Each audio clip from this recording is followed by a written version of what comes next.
This meeting is called to order. Roll call, Councilman Anderson, Present. Councilwoman Perone, Present. Councilwoman Worthy, Present.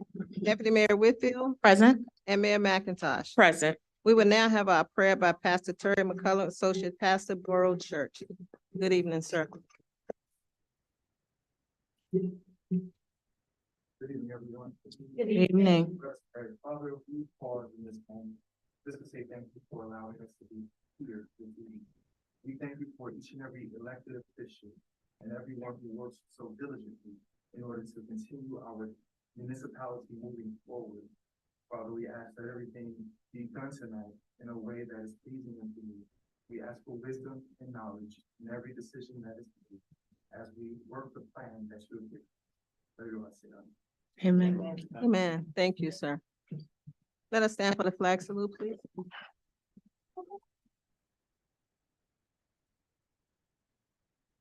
I pledge allegiance To the flag of the United States of America and to the republic for which it stands, one nation, under God, indivisible, with liberty and justice for all. In compliance with the Open Public Meeting Act, this is to announce that adequate notice of this meeting was provided in the following manner. Adequate notice was given to the Burlington County Times, the Courier Times, and posted on the Municipal Complex Board. The clerk is ordered to enter into this meeting, this public announcement. Mayor? Thank you. Good evening, everyone. It's great to see everyone. We're going to jump right in. Mr. Harris, you can get started. Yes, good evening, Mayor and council, members of the public. We have quite a full agenda this evening, so we're going to jump right into it. We're going to start this evening with an update from our OEM coordinator, Mr. John Carroll, who had been before the governing body a few weeks ago to ask for an agreement between the township and the Red Cross to use the JFK Center as an emergency shelter.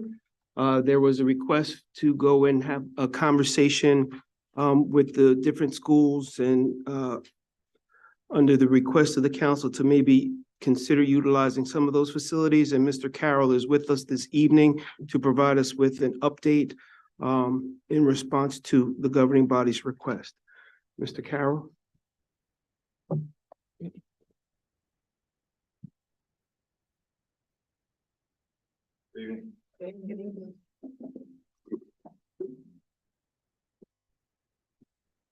Previously in our presentation, we discussed some history of shelter operations in Orlando and County from local 5 days into a major event, Hurricane Sandy, which continued 14 days.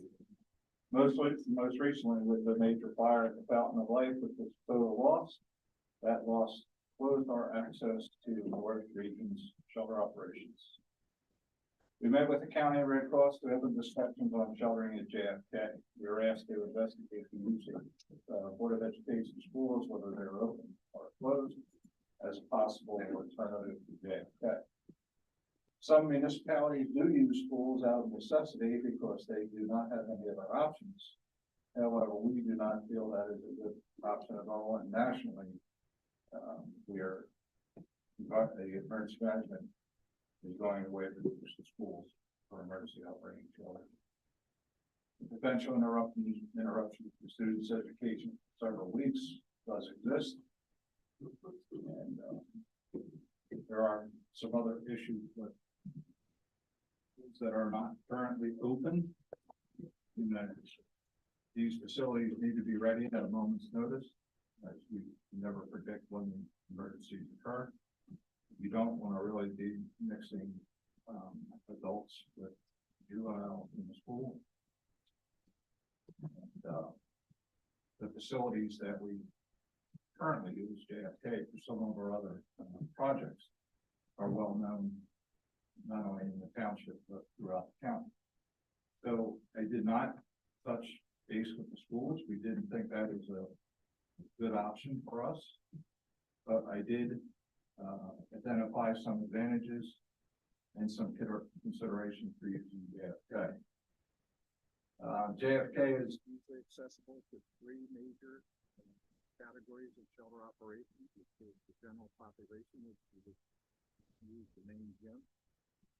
medical needs population in the facility gym, and pets using the rear access towards the track. The location is well known, it's central with adequate parking. The senior center is located in the building and much more comfortable for our health community. Facility is currently used as a conference center for warming, conference cooling, charging phones and medical equipment. PSE&G spreadsheet water and ice will move power for extended periods in the parking lot of JFK. The facility is fully air conditioned. We are already on the PSE&G restoration priority list because the DOC is located in the building. There is sufficient storage space for supplies. We have a small but modern kitchen, a separate area for eating versus sleeping. Security staff is present. Security system cameras already exist in the facility. The facility is expandable to other areas outside the gym. Easy access to major highways. Has a large footprint to support the construction trailers to support. When we took a windshield tour of the school, we took a look at some things about generators and conditions. Open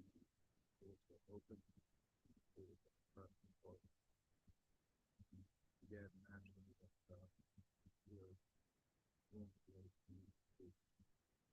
so I did not reach out to the school board. I just simply looked at the building and the building and the exterior. We still firmly believe that JFK is the best spot.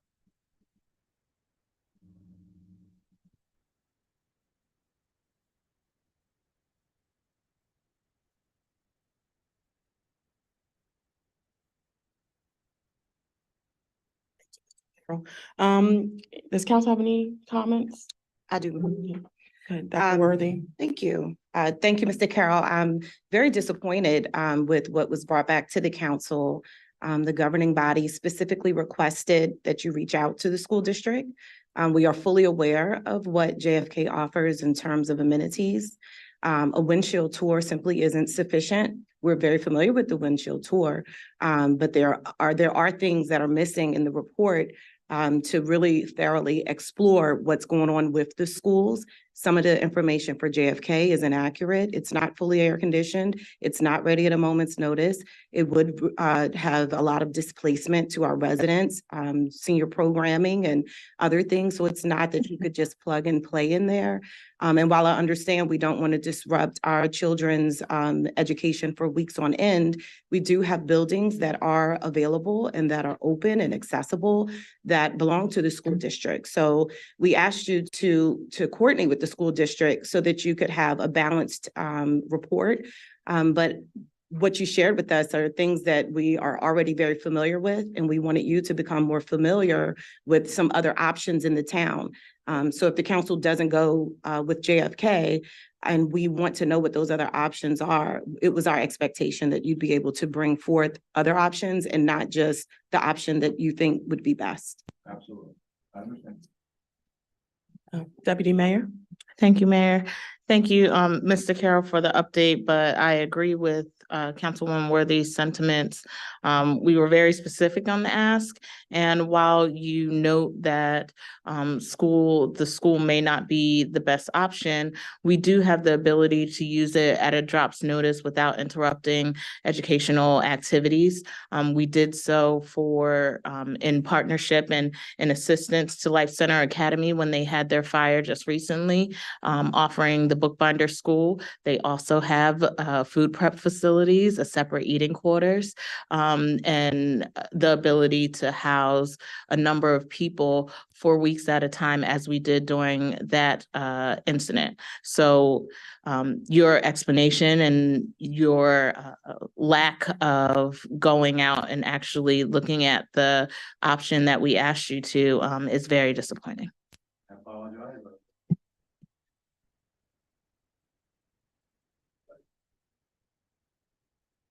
Any other council members? Thank you, Deputy Mayor and Dr. Worthy. I do agree with my colleagues also.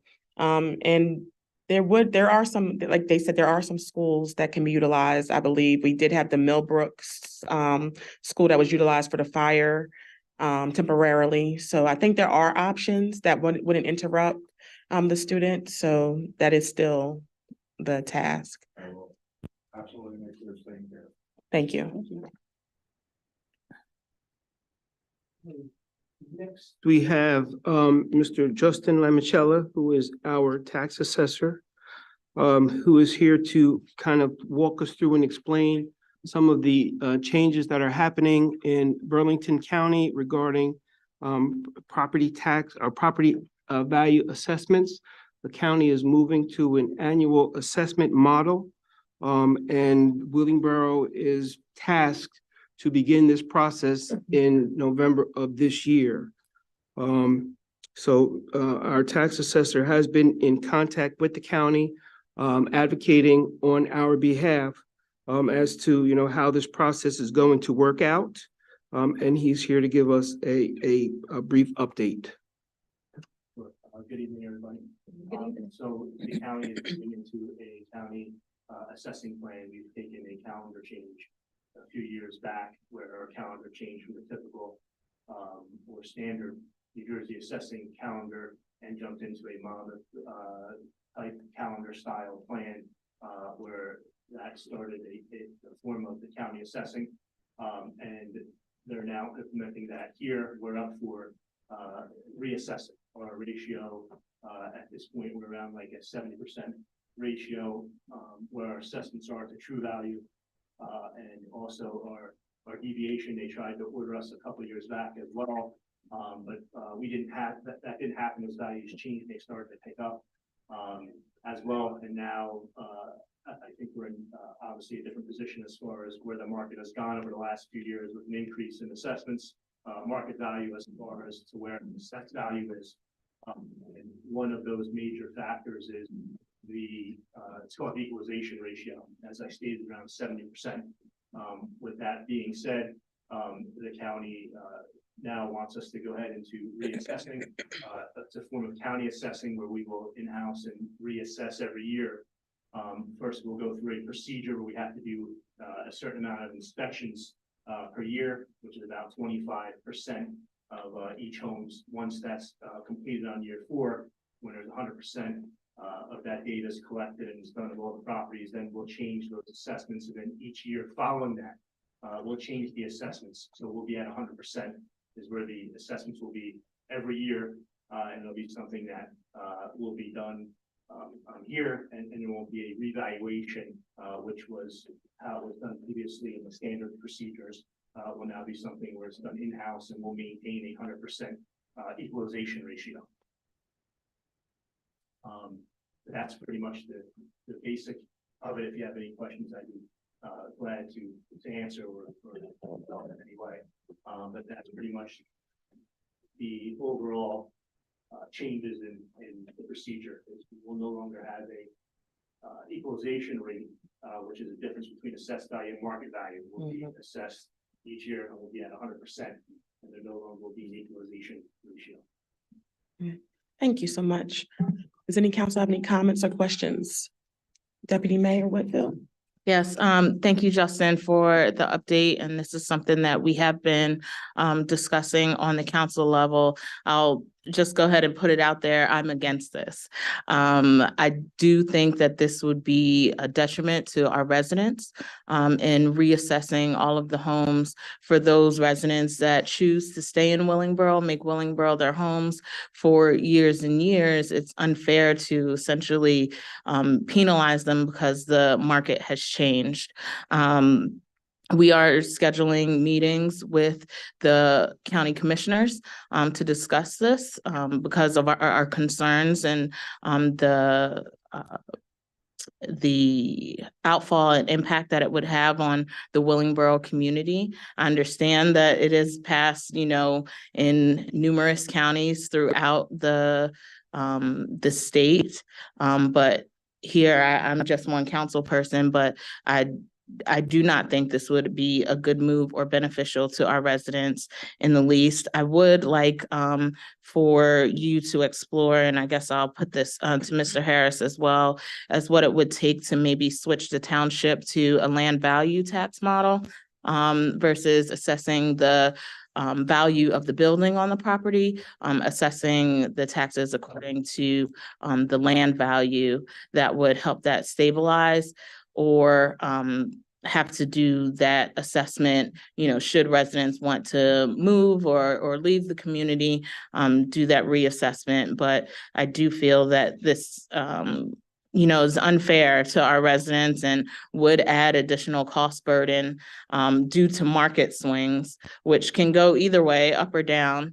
But we have a large community of residents that have been residents for Willingboro for 50 plus years, and may not be in the position to accommodate the market swing of the housing values.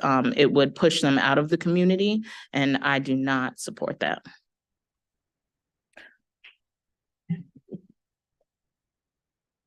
Councilwoman Perrone? Yes, thank you, Deputy Mayor, and I 100% agree with her. And my concern is, well, first, I didn't see any literature on this. Did you give anything to the clerk? Anything for us to read about, other than what you just spoke? Yeah, It's just It's starting just- to happen. yeah, I mean, I think it's kind of it's basically a standard Yeah.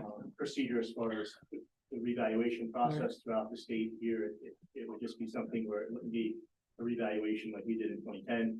It would just be maintained at annual assessment. So I don't think there really is any literature like this is a state and county process that comes from the county. It's not something that we have control over. Once we're ordered to do it, then that's what we will follow. I guess I should be more specific then. I would like to see literature on the legalities, like laws. Where do we stand as Willingboro as a people? There's petitions, there's different things like that. I would like to see, I understand that it's coming from the county. However, if the county is initiating it, then I think we should have something in writing, even if it was done 20, 30 years ago. I'm speaking of 2023, and if it's something that they are intending to do, then I would like to see it in writing. I wasn't here when it was done before. But again, I think that is a poor decision for our community, especially given the increase of a job loss that we have experienced these past few years since COVID. People are still trying to get above the water, and we are of a community that does have a large senior population as well, trying to stay afloat. So this is something that I would like to look further into as far as the people's rights. What can we do as a people, as a community, as a township, if we decide that we do not want to move forward with this decision? Do we have that right to do that? So that might be a takeaway, but that's what I wanted to add. Thank you. Dr. Worthy? Thank you, Madam Mayor. Thank you for the information. I would like to hear more about what the option may be for the land value approach. And I'd also be curious to know other options. While I understand that you may be directed to do something and maybe it's procedural and it's standard practice, in our municipality, we have done things that are unprecedented before. We have pushed back before. And sometimes it just takes a bit of creativity, thinking outside the box, and really considering those who are going to be most impacted by the change. And so I would like another look. I know you've been doing this for quite some time, and sometimes just really thinking through what other options do we have where we can achieve an equitable outcome and not end up just pushing our residents out of their homes. Thank you, Madam Mayor. Thank you. And I agree with the sentiments. And once we heard about this, the council, Deputy Mayor and I, we did start reaching out to officials on the state and county level to just get more clarity and the direction, that we need to go. We do understand that Burlington County is actually one of the last counties to start implementing this. Is that correct? Yeah. Okay. Yeah, I mean, yeah, pretty quick. It's So, something going on throughout the state for a while. Yeah. We were one of the last, it probably started about the time of the last revaluation about the 2010 period. So we're like So now we're at that point where the ratio is dropping, we're coming up again, so, yeah, I would say that's fairly accurate. Right. And yes. And then, so I mean, and this is where, as a community, this is where we apply pressure. This is where your votes count. This is where you get involved, because this is something that is standard and that's been happening. You know, this is nothing new. What you're talking about is nothing new. But right now, we saw a big fluctuation in the market value, especially in Willingboro. You know, $300,000, $400,000 houses that were typically 150, 200.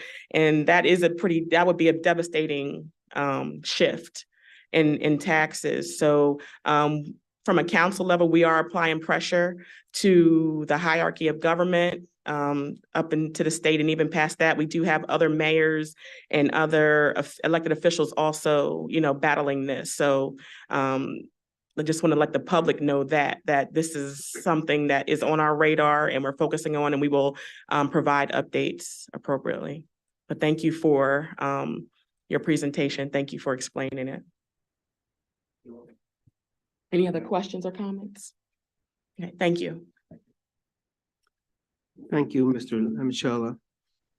So moving on in our agenda, the municipal budget is mandated by state statute number 4069A-96, where during the month of November in each year, the municipal manager shall require all department heads to submit requests for appropriations for the ensuing budget year and to appear before him in public hearings, which shall be held during that month on these various requests.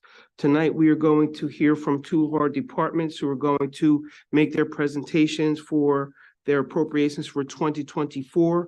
We are going to start this evening with our Department of Public Works under the direction of our acting director, Mr. Marvin Harris.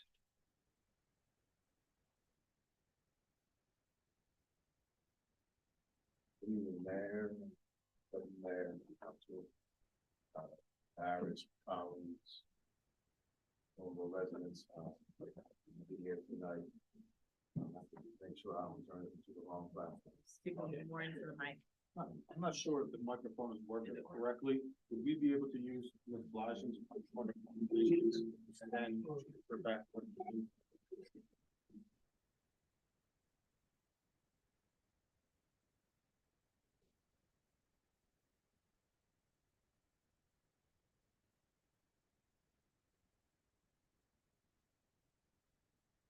There you go. Can you hear me now? All right. So tonight I want to give to you the 2024 budget presentation for the Department of Public Works. Next slide, please.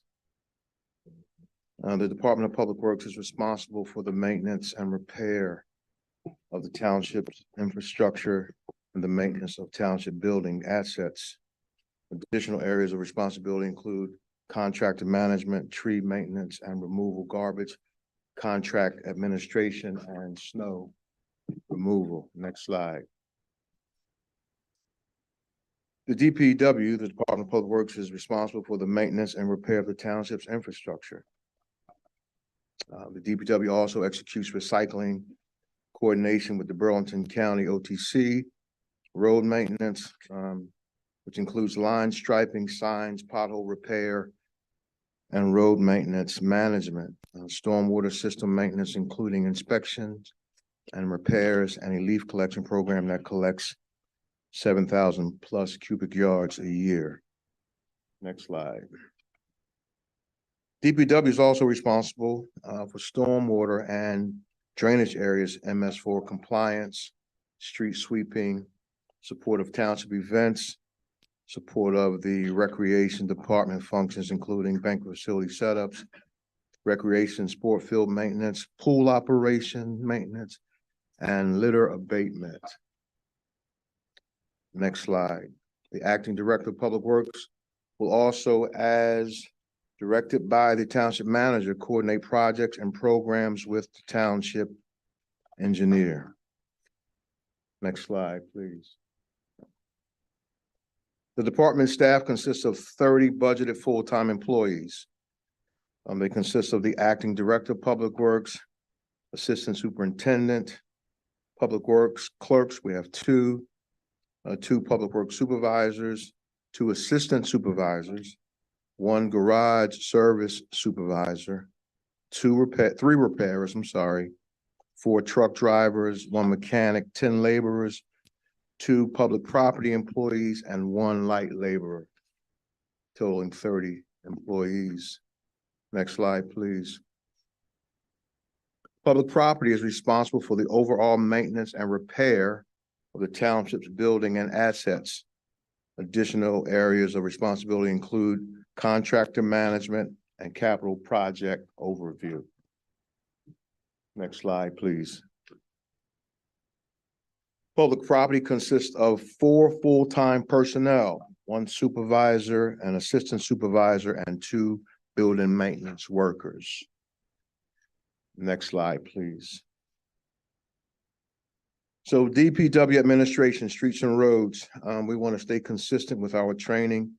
In 2022, it was 1,523, 1,524, 1,500. We're requesting the same for the same uses for training costs, tuition necessary to keep the director and others, superintendent abreast of all current best practices that keeps us in line with what we need to do as directors of the department. And we want to stay consistent with the $1,500 miscellaneous just for traveling, for trainings, sometimes webinars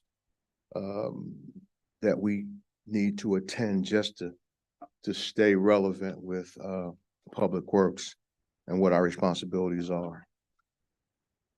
Streets and roads, awards and dues.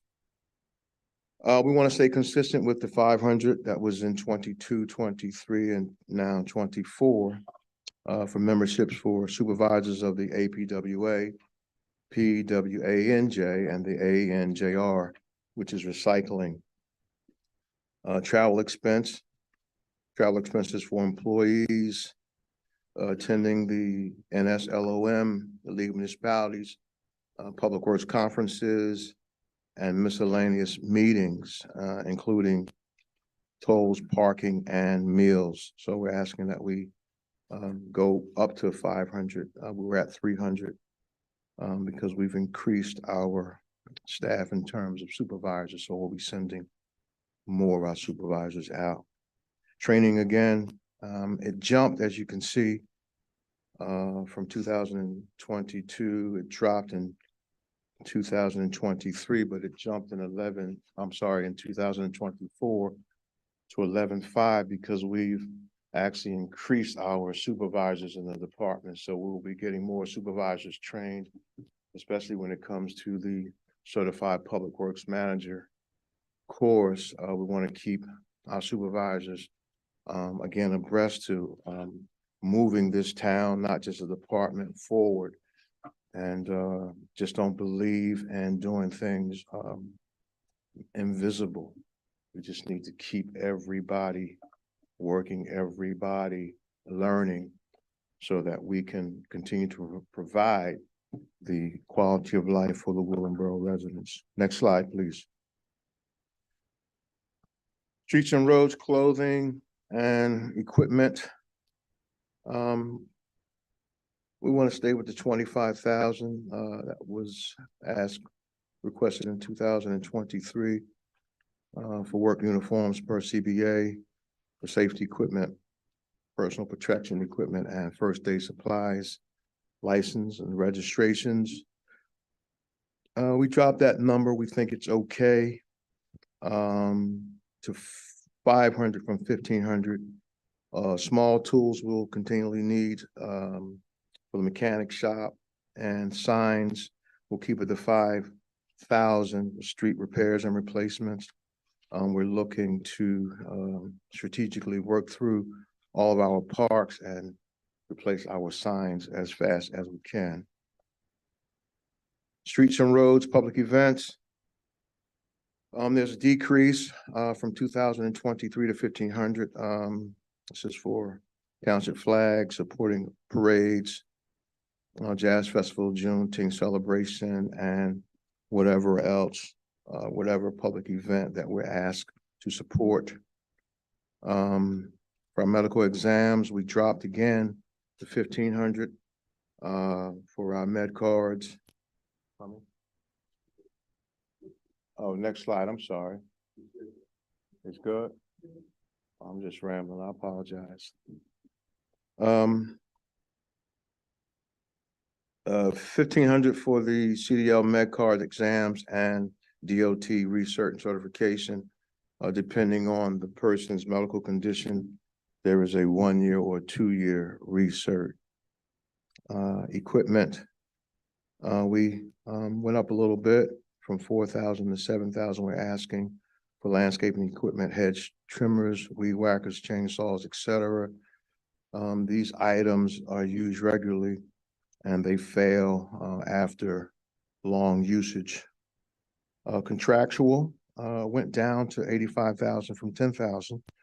This will be for tree removal, crack sealing, deer carcass removal, equipment rentals, fuel system maintenance and repairs, welding supplies, GPS system, and grass cutting. Next slide, please. Streets and roads continue, equipment repair for lifts like our lift truck, our boom truck, compressors, and light towers. We want to stay with the 10,000, which has been consistent since 2022.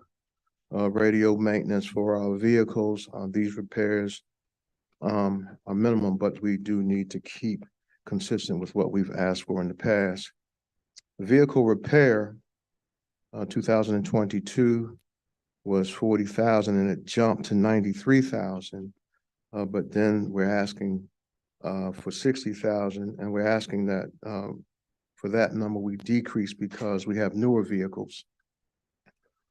And because we have newer vehicles, we believe that our repair costs will be less.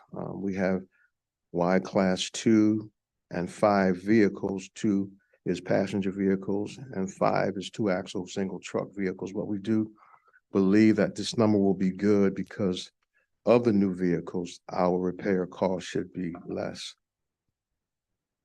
Streets and roads, next slide, please. Streets and roads, building maintenance. We want to stay consistent with what we asked for in 2023. Building repairs, the DPW maintenance, we do the pools, garage doors, fire extinguishers, as well as fire system test. Then there is major vehicle repair, major truck and equipment repairs and maintenance, tires, hydraulic systems, and the bucket truck. The tires on these vehicles can range anywhere from $600 up to $1,000. Construction, a little decrease, and construction request. We went from 16,000 to 36,000 down to 30,000. This will be for road and infrastructure repair materials, 3/4 bluestone, DGA. DGA is nothing but crushed concrete, propane. Easy Street is what you see out there, the blacktop, pothole repairs, joint tack, cutting blades. And now that we have a newer machine, we're using less material. When we did not have the new machine, we didn't have the tacking ability. Now that we do, these potholes will get more life because we're able to seal them around the edges. Next slide, please. Streets and roads, other equipment. I want to stay consistent with what we requested in 2023, 10,000 for repairs to our chipper, grabber, ASV repairs, parts, and small equipment tires. As you see that in 2022, our OE budget for DPW was 315,800, and it jumped to 405,800. But after just reviewing our budget and looking at where we could cut costs and move some things around, we're not asking for the 405. We're only asking for the 331,000, and a lot of that is because of the vehicle repair reduction. I don't think we'll need what we asked for in 2023. Snow removal. I'm not asking for anything, in 2024, the same as repairs to plows and edgings for the plows and cylinder spinners. Snow removal. Next slide, please. I'm sorry. Major vehicle repair, major truck and equipment repairs and maintenance related to snow removal. No cost there. Salt and sand, no cost there. De-icing materials, we have a snow reserve account, and I believe that, what we have in the account will get us through what we need. It's been in reserve since 2020. I believe it's 20,000 in the reserve account.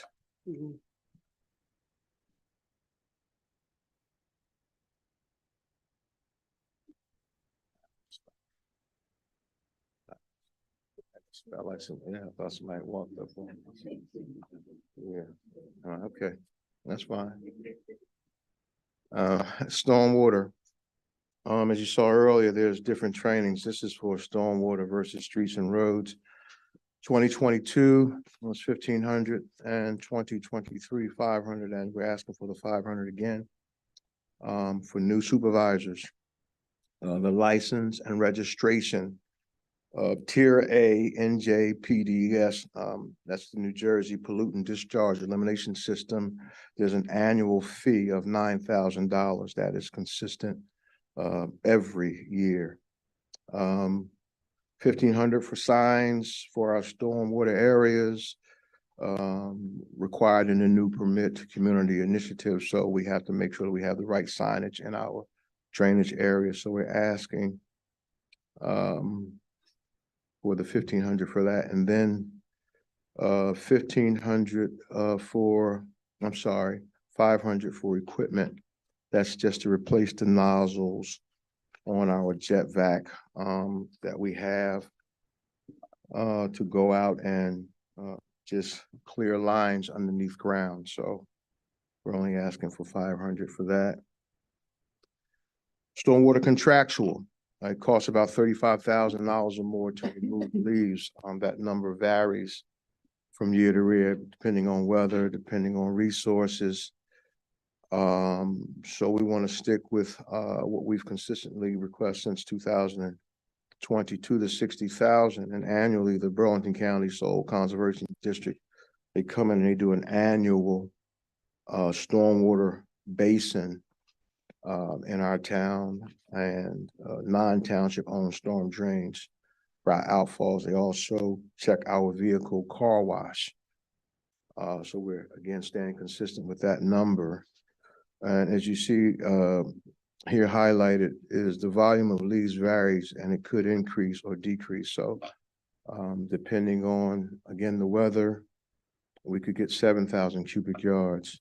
But if it's a lot of ice, if it's a lot of rain, we could do 5,000 cubic yards. So that number will always fluctuate. Equipment repair for our larger pieces of equipment, like our leaf vacuums, our backhoes, our loader.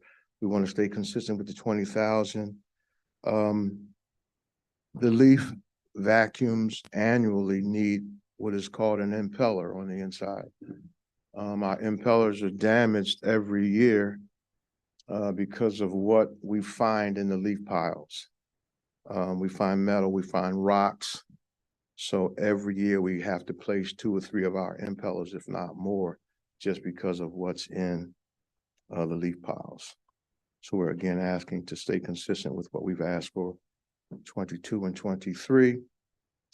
Vehicle repair, we're not asking for anything in 2024 as we have moved some things around.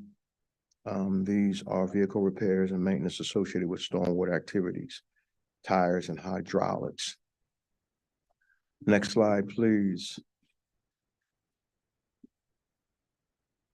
Stormwater, major vehicle repair, major truck and equipment repairs and maintenance associated with stormwater. Again, tires, hydraulics. things of that nature, which stand consistent with what we requested in 2023. That is the 30,000.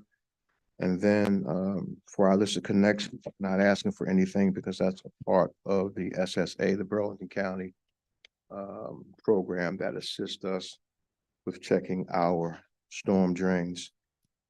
So our stormwater OE budget for DPW 2022 was 136.5, 2023 121.5, and the same in 2024 121,500. Next slide, please. So our overall request, streets and roads OE budget for DPW 2022 was 277,000. 23 was 405,800, and in 2024, a nice reduction to 331,000. The snow operation budget, yeah, there it is at 20,000 and snow reserve for our stormwater OE budget for DPW. We went from 136.5 down to 121.5. Our OE requested for 2024 is $472,000 and $472,500. Which in 2023 was 530,300. Next slide, please. Building and grounds training, for new supervisors. There are some CEUs, there's some certifications that we will require of them, that will be required of them, and we want to stay consistent with what we've asked for in 2023, the $1,000. Books and publishing, nothing. Clothing and equipment, nothing. That's all under CBA. Next slide, please. Building and grounds license and registration. We're asking for 4,000. We went from 20,000 to 4,000. Again, just looking at some things and moving some things around, we figured that we could lower that number significantly. Janitorial, in-house janitorial supplies such as soap, sea folds, disinfectants, things of that nature to supply all of our buildings. We want to stay consistent with the 1,000, and also small hand tools, miscellaneous equipment, toolbox tools. That's small stuff that they would use to operate within the buildings. And I'm sorry, the in-house janitorial. Yeah, I'm sorry. In-house janitorial went from 15,000 to 4,600 down to 2,500. A lot of it has to do because we do have a cleaning service now, so we're not asking for as much, but we do want to keep our, spaces as clean as we can. Next slide, please. Buildings and ground medical exams. In 2023, it was $150. In 2024, we're not requesting anything. Neither are we for equipment, miscellaneous equipment required for maintenance activities. Again, we've moved some things around. And then miscellaneous equipment for maintenance activities such as shovels and all that, we're not requesting anything for that. Next slide, please. Building and grounds contractual. We do have pest control service, our elevator maintenance, fire protection systems, right to know, bottled water, and custodial service. I'm sorry. Anybody know me? I have aligners, so they sometimes say words that I don't want to say. They go to the left when I go to the right, so. That's right. Yeah, glad. I thought that was funny. Uh, Um, again, for See, this I'm line not the here, only funny Harris in Wilkes-Barre. again, for this line here, elevator maintenance, fire protection systems, right to know bottled water, the things that we need here in the buildings. HVAC, electrical and plumbing, that number in 2023 was 455,500, and we're requesting the same thing for 2024. Building maintenance, JFK, that number dropped significantly from 67,000 to 40,000. Just because we're getting upgrades in a lot of these areas with our boilers and our HVAC systems, and we're getting a lot of electrical work done, has been done. So that number dropped again to 40,000 for vendor repairs.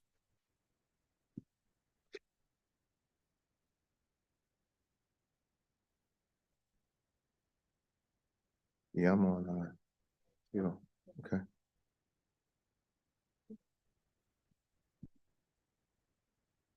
Um, 67,000, 40,000, thank you. Equipment repair, again, moving some things around. We're not requesting anything. We think what we did, and line item number 145 will suffice.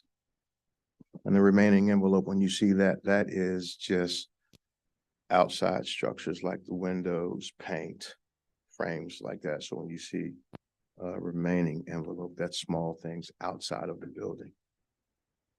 Next slide, please. Building and maintenance. Again, another drop from 2023. I'm sorry, increase from 2023 to 2024. Building repairs for maintenance for garage doors, locks, glass, fire extinguishers, and fire systems. Then 10,000 for building improvement. There's some things that we're doing at the Public Works yard that need to be done, some electrical work. We're working on some lighting in the Public Works yard, so we're asking to remain consistent with the 2023 request of 10,000.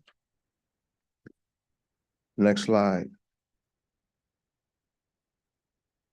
Just other equipment maintenance. 2023 was 5,000, 2024 is 2,500.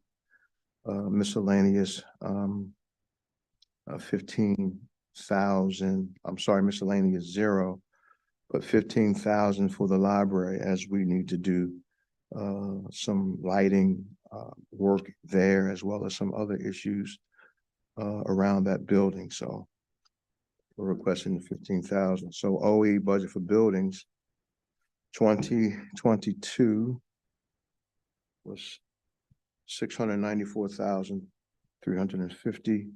2023 647,750. And in 2024 it has come to $591,500. I did not thought I put my total reduction. I don't want to say the wrong thing, but I think it was in the areas of $105,000 or $6,000 reduction. Thank you, Mr. Just for the record, our packet says, does your packet say 600,000? 601,000? 601,000. Yeah, you might have the wrong. So older. Yeah, you have the wrong packet. Yeah, So what was that? that was 591.5. Yeah, you must have an old. Okay, thank you, Mr. Harris. Is there any questions or concerns from the council? Yeah. Okay, Dr. Worthy. Thank you, Madam Mayor. Thank you, Mr. Harris, for your detailed, comprehensive, line by line, page by page budget. We Sorry. appreciate it. It helped us to understand the operation and a lot of the things that are going on in DPW. So I do appreciate it. I'm joking, but I do appreciate that. I did notice, for instance, with the medical exams, you had it at $0. And I know some of the other departments had shared that the CDL is something that's required, the physical for the CDL is an annual requirement. And I was wondering if that, if you've considered the cost for the medical exam for the CDL drivers or how that is covered. The CDL drivers is covered through the DPW. I'll have to get back to you. with Okay, no worries, cost- not that you have cost of to, that, but I do know that other exams are. because it just said Well- $0 for that line item. You don't have to have the answer now, but I did want to bring it Yeah, up I'll- because yeah, that came no. up. Our HR. Oh, it's in- so H- so it's HR centralized. covers It a is lot, but centralized. HR doesn't cover the recert, They do. I don't believe. They do. They do now? Yeah. Okay. Oh, there it is. Okay. I also noticed the building maintenance line item for JFK went down quite a bit. And I was just really curious as to why, because we are focusing on JFK. It's a lot of work that still needs to be done. Just curious the impact of such a reduction in the building and maintenance line item. For the work that's already been done, we've considered that. Okay, So that's why there's a reduction in that number. so you won't have to come back later and say. That is- "Actually." Hopefully not. I mean, I'll get back to you. Okay, just a consideration Yeah, yeah, because yeah. there's, as you are well aware, the age of the building and Mhm. some of the things that come up throughout the year. Mhm. The plan for snow removal, you mentioned that we do have the snow reserve is $20,000. Is that right number? What's in the reserve or? No, that's not right. She won't give me the number. It's more. Okay, so we have adequate, we believe we're adequately covered. Well, for snow and you know removal. what? Because it has not snowed, I don't think it will be wise to increase that, but so much if you increase it at all. I mean, No, understood. I just last want to make sure 3 or 4 we're years, we've had limited snow. right. So if I may, Council, Dr. Worthy, in 2023, we added 20,000 into the snow reserve. Okay, And we didn't spend anything out of it last year. okay, So we think it was adequately funded for 2024. okay. Because Thank you. nothing, we haven't used any of it. And so that snow reserve would cover the operation, anything snow related. So Yeah. that's why all that's zeroed out in the budget. Right. Yes. Okay. And then you had something in building and grounds where licenses went from 20,000 down to 4,000. And was curious how that would be covered or why. I mean, I love a savings, but I'm just a bit curious as to why such a reduction. Not there. really a savings, a shift.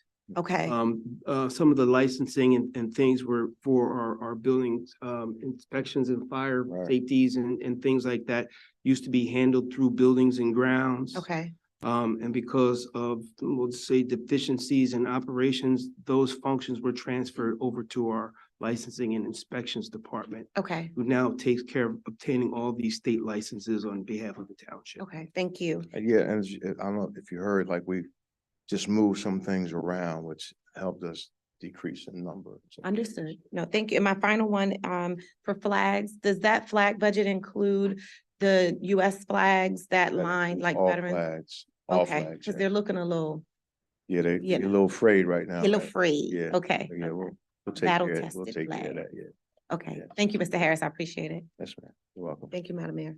Thank you, Dr. Worthy. Deputy Mayor Whitfield? Thank you, Mayor. Thank you, Mr. Harris, for your presentation. I did have a few questions. One of the things that I noticed is in streets and roads, and the streets and roads portion, there were two separate areas for training. One was requesting 1,500, one was requesting 11,500. And I don't know if those were duplicates or if they can be combined anyway. But it looks like you're requesting twice for training. Yeah, well, the 11,500 is for that number includes the CPWM course. And can I ask how is that different from the other training line? Look and see. What? It's the same account. It's just, it's the same number? Mhm. That's probably a typo. That's probably Okay, oversight. so would that That's then an make oversight. it $13,000 that That you're would- requesting for That would training? make it 13,000. That's an oversight. Okay. Yes. One of the other things that I had noted was the equipment is on page 12. You noted the landscaping equipment, hedge trimmers, weed whackers, chainsaws. I'm hoping that you can also include a sidewalk edger in there. Some of our sidewalks are getting very narrow. And, that work I think is important to maintain throughout the municipality. So just a note on that. We do piece. have a edger. And, edging is included in our yearly task. So we do have an edger. Okay, That- yeah, some of the that we sidewalks, believe like that'll along be- Levitt Parkway, they're only about a foot wide now. So I think going through would be really helpful, and if we need some maintenance in that, but just considering that Yep. as we continue to go through. I Um, also have for the vehicle repair, there was a reduction in the vehicle repair. 155, but then there was an increase in the major vehicle repair, 163. Major vehicle repairs for our larger vehicles that we use. Okay, Like the motor going on one of our larger trucks. That's major vehicle repair. okay, Radiator going, that's sums of some $25,000 or more. So that's a major repair. okay. Yeah, thank you for that clarification. That makes it much more clear for me. Also, under the construction, you noted a decrease in that line, account 164. Mhm. And I'm curious about that decrease, because you noted that there's the pothole repair materials and joint tack and all of those things. We did invest in the hot patcher. And there are a number of potholes around the community, Mhm. but seeing that decrease, those are the pieces that the community can see and feel. So I wouldn't want to, decrease that and then not have enough to actually complete the repairs there. Because those are things, our roads are what our residents drive on every day. So just a consideration there. Yeah, well, the decrease was only because we have a new machine now. Before this machine, we had no way to tack holes. So, the minute it rained, the material would wash away, Mhm. which sends us back to the manufacturer to get more material. So the material that we were laying in these holes just wouldn't last. It wouldn't last through rain. It wouldn't last through traffic. Okay, Now that we can tack those, we'll get the life out of the repair. okay, so we'll be able to, with the budget that you have proposed, we'll be Yeah, able to yeah, we'll- repair them and there'll be maintenance. We won't have Yeah, to go because back for it. you ride over to Messenger, number 43. No, not your house, but that was a major concern. If you go out there, you'll see where we did a cutout. And instead of just leaving it, we tacked it. So we'll get some life out of that repair. The same over on Elson and Elridge. We cut them out and then we tack them once we get the material. Okay. Yeah. All right, yeah, and then just, my overall on that piece was, I'm glad to see that, there's a reduction in that line item, but I did want to just note that those repairs and this portion of the budget is things that affect our residents' daily lives. These are the improvements that they can see and feel on a daily basis. So I don't want to shortchange Understood. those repairs and make sure that we have the appropriate amount of funds to repair all the things that may not have been getting done because we didn't have the proper materials or didn't have the proper equipment. If we have the equipment now, I want to make sure we're using the best use of that equipment, can get the most use out of it, and are adequately funding it to accomplish all of the repairs that need to be done that may have been piling up. Understood. Clear. That was all I had. Thank you, Mayor. Thank you, Deputy Mayor. Councilman Anderson? Most of my questions are already answered by my colleagues, but I just want to say thank you for the presentation. And we have noticed the hard work you and your department are doing. So I just want to say thank you very much. Thank you. You have anything? Councilman Perrin? Thank you. Yes, thank you, Mr. Harris, for your presentation. And I do think that Deputy Mayor was looking at my paper because I had all those questions down. My concerns were the potholes as well and the edging. You said you have the machines. I'm not maybe we could see a report on which streets do you do per week or something like that? You know, so we can see that you actually, because I don't see it done at all. I'll be honest with you, our major streets, the edging, and I think if it's done, it just makes a world of difference of what it looks like. So when you have here on construction, you have, where did you have? Oh, you had, no, it was on the weed back on page 12. You had, cutting. So is that what you're referring to? Like, once you purchase that equipment, you'll be able to do it? Or you're getting in more equipment? Do you only have one weed whacker? Like, Oh, no, we go through weed whackers regularly. Weed whacker is not an edger. okay, so that, the edger, so what, Edger is different. If you go down, Wendover, all of Wendover has been edged. The front of Kennedy, I'm not sure if we understand the difference between the. I'll edge and take the weed. pictures and send it to Yeah, Mr. Harris. the front of the Kennedy Center, was edged. Veterans Parkway heading westbound. Yeah, that's one major That- one, yeah, I'm Veteran just- Parkway. no, I'm is just- horrible. No, we edged that probably twice this year. Really? Twice? Yes. Maybe more than twice is needed then, because I know Veterans Parkway is one of the major roads that I've noticed. But again, if you're working on it, then it's just maybe more times per year. I don't know. I don't do landscaping at all, so I just know what I like when it looks, when it's all done pretty. But the potholes are still a huge issue. I literally busted my tire last week and I am gonna be filling out that form. I asked the clerk for it. I was driving down, my tires are very expensive. Yes, and I busted my tire and in the daytime, I try to avoid the potholes, but it was at night.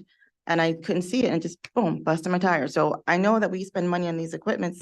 So I'm not understanding why our streets are not maintained as it is. So with that said, the last question I have is, thank you for you did make a nice job as far as presenting what you have written here. But I see, like, for example, in construction in 2023, you had received $36,000, right?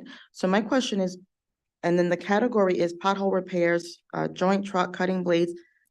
Was these items not on that list? Well, And I'm what not did you sure- do I'm with not sure what- $36,000 I'm not last year? sure- I'm not sure what you're looking at. Oh, page 14. Page 14 under construction. Okay. You see how you have 36,000, we're just gonna look at 2023, 36,000, it's under construction, it says road, infrastructure repairs, Mhm, right? And you mhm, have pothole repairs. mhm. It looks great on paper, but what did you do with $36,000 last year? Did you use it or did you not use it? Yeah, we used it, Okay, as I explained. The material was not holding, which caused us to spend more money. We were making more trips getting material because it would not hold. Now, the material will hold, so we won't have to buy as much. We won't lose as much material. so you're asking for 30,000 this year, and you're not gonna need the same amount of materials from last year? I guess So there are also other considerations, like in 2024, we will be beginning a major road reconstruction project where we would be milling and resurfacing 12 complete streets in Willingboro. We are still working in conjunction with PSC&G as they are going and replacing their gas mains to redo the streets after they have come through. So although he is requesting a reduction, it is a very small reduction of only $6,000 based on the new efficiency of the equipment that they have already purchased, some of the work that has already been done, and some of the work that is planned for 2024. So we will need materials for pothole repairs, but we just don't think that we will need as much in 2024 as we needed in 2023. So this $30,000, it's not including the major repairs that you were speaking about, Mr. Harris. That major project that we did talk about happening, this is separate from that. So, Yes. Is that what you're saying?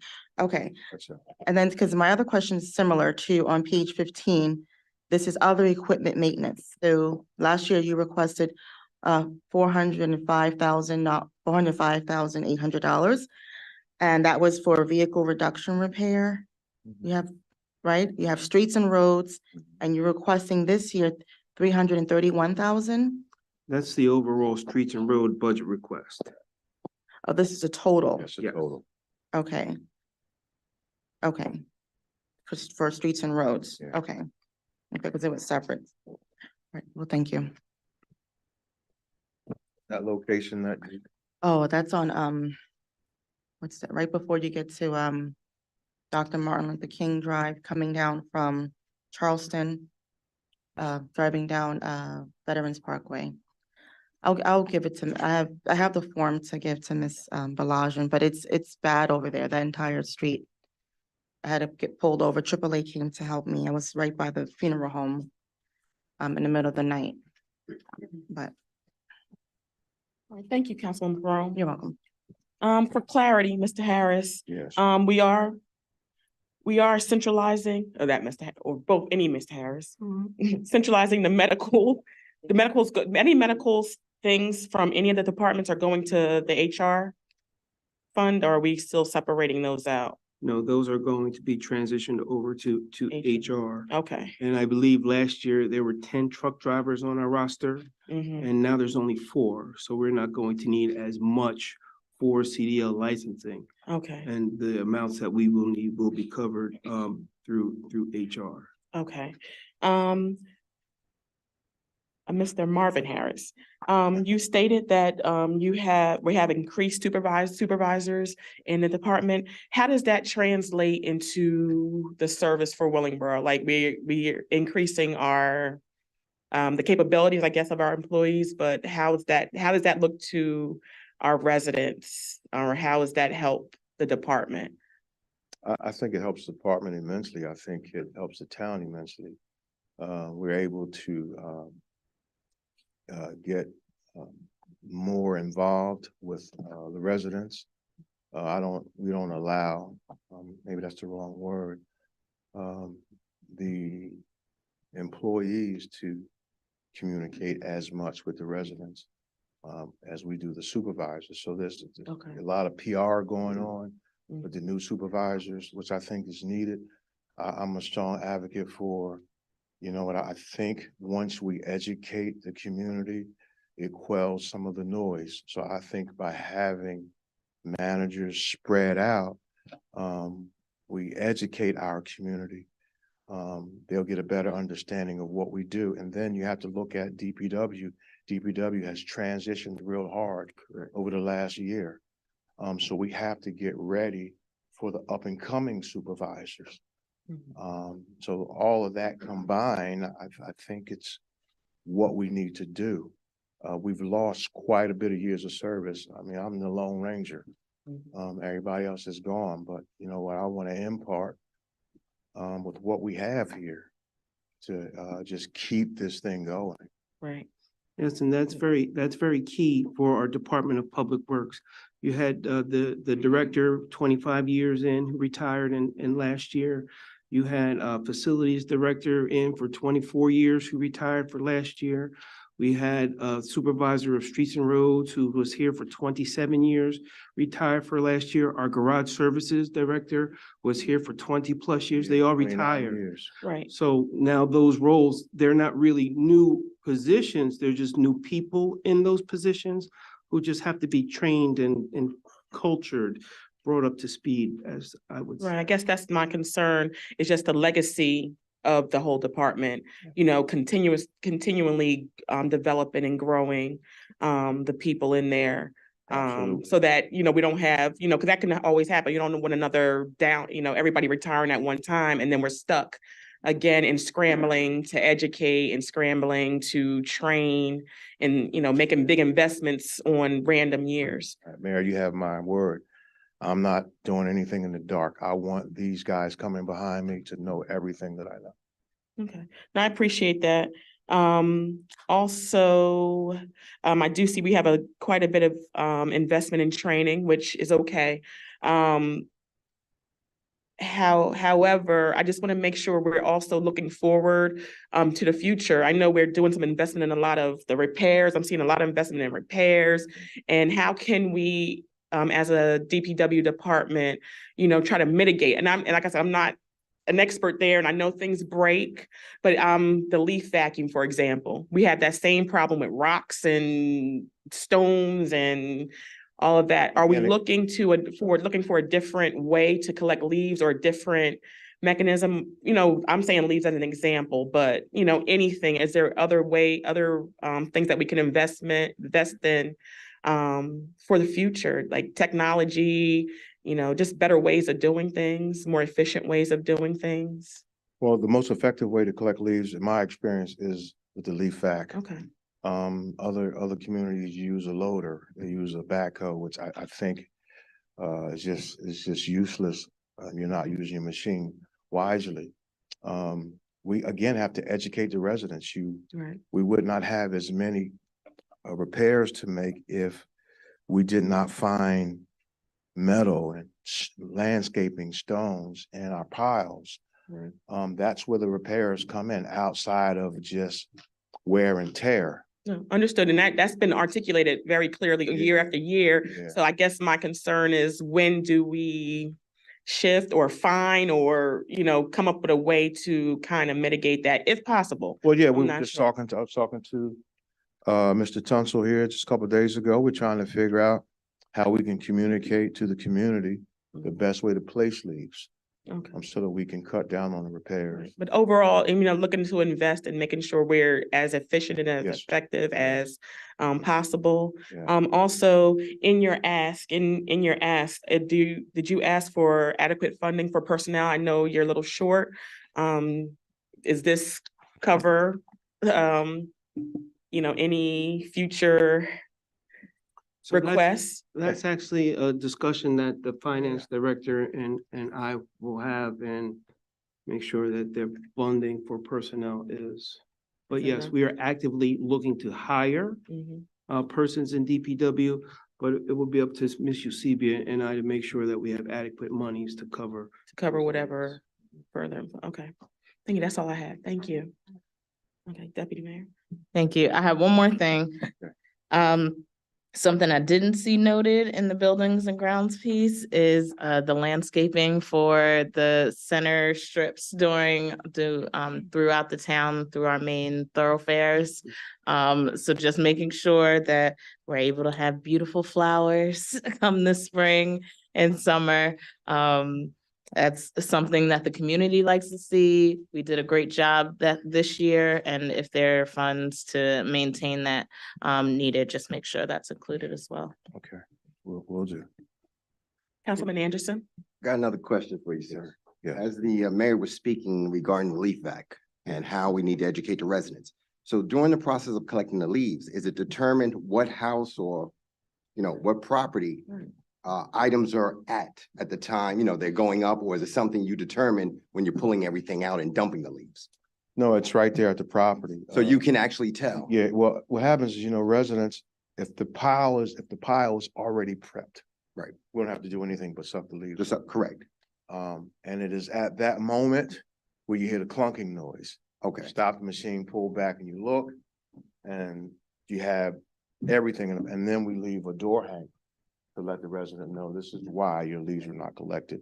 Have to remove the debris, and we'll gladly come back. And I guess next question for the manager is it possible, once a warning or notice has been given, if it's year after year, whatever, can we now, try to enforce a fine? Because they're not being compliant. So it's not so much about the new technology. Right. If the residents are educated and compliant, Absolutely. we can eliminate this, but at the Yeah. same time, they need to take on the responsibility. Yes. So that's Yes, something sir. I would like for the manager to take a look at if possible. Madam Mayor. Yes. I'm not so sure I agree with Mr. Councilman Anderson about issuing a fine, because we're talking about trees and breeze and wind blowing. I'm not so sure. I believe that the residents are deliberately going to put rocks on top of leaves. I think it's something that's just happening naturally, and I don't think it's an intentional situation. But however, what I thought Councilman Anderson was asking, as far as being more specific, as far as when you're going to that resident's house, this way, because I know from my house, my leaves, they blew. I had hired someone, they blew it on the corner. It's been a week. Guess what? The leaves are all over the place now. So I know when you're supposed to come around, but at the end of the day, it's not that day that they came to rake my lawn, right? So I don't think it's fair to now start handing out fines for something that's not really intentionally. I don't think At least unless I'm missing what he's asking. Mhm. Yeah, I was asking something totally different as far as objects, foreign objects being within those leaf piles. That's affecting the actual, the collecting of the leaves. Not so much the leaves, but none of that. It's just when you have foreign objects in these piles, which I've seen neighbors do. You know, they got the leaves, they put other things in there that shouldn't be there. But once again, once it happens, they're handing out door hangers, you know, from an education standpoint, but I think we also, you know, look at what other possibilities. Is it a fine warranted? You know, if it keeps happening, you know, different things, because they do have to be responsible. Yes. You know, it can't just be on us. It's two-part here. Right. Okay, that's what I was saying. Okay. So we will work on that, and I don't want to get too far off of our Right. purpose here. Yeah. About operational discussions, because we're here to talk about the budget for Budget. 2020.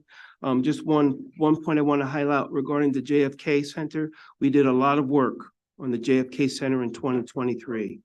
The JFK Center is in the process of going through the ESIP rework there. A lot of things are being taken care of that. We have some grants to do some remodeling at the JFK. So although we will need to do some maintenance there, I do not believe that we will need to do the level of maintenance as we have in the past because of what has been done and what is still on in the works being done. Thank you. And to be consistent with our previous budget discussions, I'm going to open it up to public comment for anything for DPW. If anyone has any comments or concerns specifically for the DPW presentation, you have 2 minutes. Is there anyone online?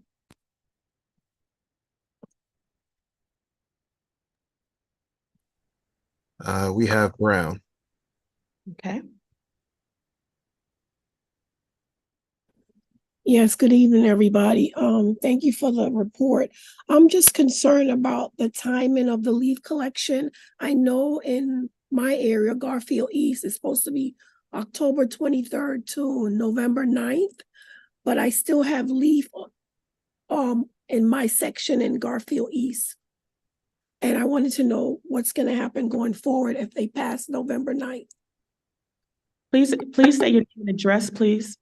78 Executive Lane, sorry. No problem. Thank you. And then we'll answer that. This is more specifically for the budget. We'll discuss the operations during our regular public comment. Okay, sorry. No problem. Is there anyone else? All right, public comment is now closed. Thank you, Mr. Thank you.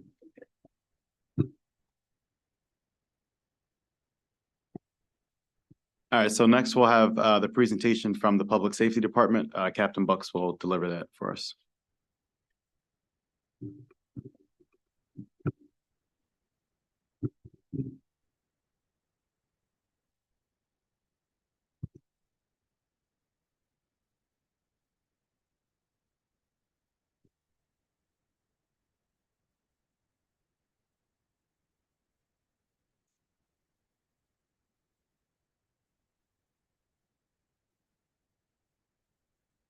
We ready? All right, great. Good evening, Mayor, Deputy Mayor, Council, Township Manager, and Willingboro residents. You know, as always, it's my honor and privilege to stand before you and represent our municipality as the Public Safety Director. It's a position that I take seriously, and I appreciate and I thank you for putting your trust in me. So tonight, I'll be presenting to you our 2024 request for our operating budget. I'll go line by line and explain to you what each line is about and what we use it for. And then I'll also describe whether there was an increase, a decrease, or if that line item stayed the same. So we'll go ahead and get started. Next slide, please. So the Public Safety Department includes police, fire, EMS, Office of Emergency Management, our traffic guards, and security. Fire and EMS budget presentations will be tomorrow night, so that won't be discussed tonight. Next slide, please. The Police Department is a 24/7 law enforcement agency that employs 70 sworn police officers at full staff. We patrol the municipality, we investigate crimes, and we answer 911 calls. The police department on average handles approximately 32,000 calls for service per year, and we're currently on pace to meet that number in 2023. Next slide, please. The police department or the Office of Emergency Management works with Willingboro's police, fire, EMS. They also work with county, state, and federal organizations to ensure that Willingboro is prepared for all types of emergencies, such as natural disasters, man-made disasters, and health emergencies. Our OEM consists of a coordinator, 4 volunteers. Additionally, they manage our CERT team, which consists of 30 active volunteers. Our OEM trains on a regular basis, so they're prepared and ready to deploy at any given time. Next slide, please. Our security department consists of 18 part-time security guards. They're responsible for assisting visitors and maintaining security at the Kennedy Center, the library, and the municipal complex. They may also be utilized during special events such as the Jazz Fest and the Juneteenth celebration. Next slide, please. Our traffic guard unit consists of 46 part-time traffic guards who ensure the safety of student pedestrian traffic before and after school. They're assigned posts, and they typically work 3.5 hours a day during the school year.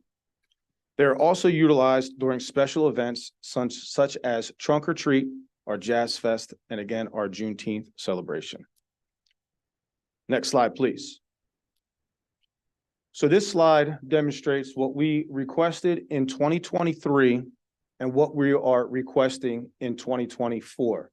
Our request in 2023 was $738,550. And in 2024, there's a reduction of $206,050, and we're requesting $532,500. This reduction was due to the hard work and some of the things that we implemented during the 2023 year. Next slide, please. So if you look in this slide, you'll see, police administration clothing, and you'll see $4,200. That's what we're requesting in 2024. And it's the same thing that we requested in 2023. So there's no increase in that particular line item. That's used for uniforms and equipment required to provide to the officers of our LISA collective bargaining agreement. The next one is our administration awards and dues. You'll see that that's in green with a 300. That's a $300 increase from 2023, bringing our request to $1,000 for 2024. We utilize this line item to pay professional association dues necessary to keep our command staff abreast of best current practices. Some examples are the FBI National Academy Associates, the International Association of Chiefs of Police, the New Jersey Association of Chiefs of Police, and the Women in Law Enforcement, to name a few of those associations. Next slide, please. Administration travel expense. You'll see again, that one's in green, requesting a $3,000 increase and bringing that item, that request for 2024 to $9,000. We utilize this to pay travel expenses related to professional development training courses necessary to keep our command staff abreast of current best practices. Many of these conferences are out of state and require travel. Now that we'll have a full command staff in 2024, this line item will need to be increased to cover those travel costs. Average travel cost is approximately $1,500 to $2,000 per officer, and the cost would include hotel, flight, per diem, and other expenses if necessary.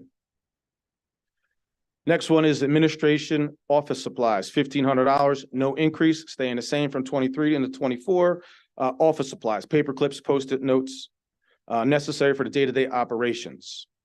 Administrative printing, again, staying the same in 2023. No requires, this 750 is what we're requesting in 2024. Next slide, please. Administrative training, requesting a $500 increase. which will bring that request to $2,000 for 2024. Tuition costs and the tuition is necessary to keep command staff abreast of current practices. Police licensing will take effect January 1st of 2024, which is going to require additional training, and this is going to help offset some of those costs. Then you'll see administrative office equipment. That's a negative. It's in the red. So we're taking that $600 and requesting zero. But however, in that $600, we found a more appropriate line item that could be used in. So we're removing that line item and putting that $600 into a different one. And we'll get to that a little farther down in the presentation. Next slide, please. Administration contractual services. Contractual services, it's $112,150. Again, same as last year. No increase for 2024. Contractual services necessary for the direction and administration of staff. These are such things as our Power DMS management system, our BEAST evidence collection system, our police officer scheduling system, IACP database. The New World system is how all of our police reports that are put into and tracked, and the PackieTalk camera system. Next slide, or not next slide yet. Next line is patrol, clothing and cleaning. Cleaning allowance required by FOP and LISA collective bargaining agreements. Patrol awards and dues. That was an increase 500 and requesting 1,000. Awards for recognizing staff that have excelled in their service necessary for maintaining morale and esprit de corps. Those purchases would include plaques, trophies, and certificates. Some of our awards are Officer of the Quarter, Officer of the Year, Supervisor of the Year, the Captain Jerry V. Valenta Marksmanship Award, and a Community Service Award. Next slide, please. Patrol travel expenses requesting an increase of $750 and bringing that line item to 1,000. This is to utilize to pay travel expenses related to professional development, training conferences necessary to keep patrol staff abreast of current practices. Many times our officers, they pay out of pocket to attend some of these classes and travel to some of these classes. So increasing this line item would give us the option to have that officer being reimbursed for that travel. Police Department patrol training. Training costs, tuition necessary to keep sworn and civilian staff abreast of current best practices. This includes training such as the Police Academy, specialized training, mandatory training. Some of these examples are firearms instructors, rifle instructors, taser instructors, active shooter instructors, less lethal instructors. And again, now that police licensing will be in effect, there's going to be additional costs that are going to be incurred. And I'll explain that a little bit later in a separate line item that we requested. And if you're seeing that in bold, we're looking to create a line for $3,000, and that's for the initial issue of police licensing. Next slide. So this $3,000, we did not have this line item in the 2023 budget. This would be a completely new line item, and it's a $3,000 request. With police licensing coming into effect January 1, every current police officer that is currently working now is going to be licensed. There's no fee for any current police officer at this time once January 1 comes. Any new officer hired after January 1st, it's a $500 fee for each officer that gets hired. And this is what this line item is for, is to cover that $500 fee for that officer to be hired. So, to kind of break it down is we would have the cost of the police academy, the cost of the uniforms, plus an additional $500 for the fee to become a licensed police officer. That's only a one-time fee for the initial license. That license will be good for 3 years, but there's going to be certain requirements that an officer is going to have to get within those 3 years to maintain that license. there's a lot more that I could get into, but I want to kind of keep on track with with the budget presentation.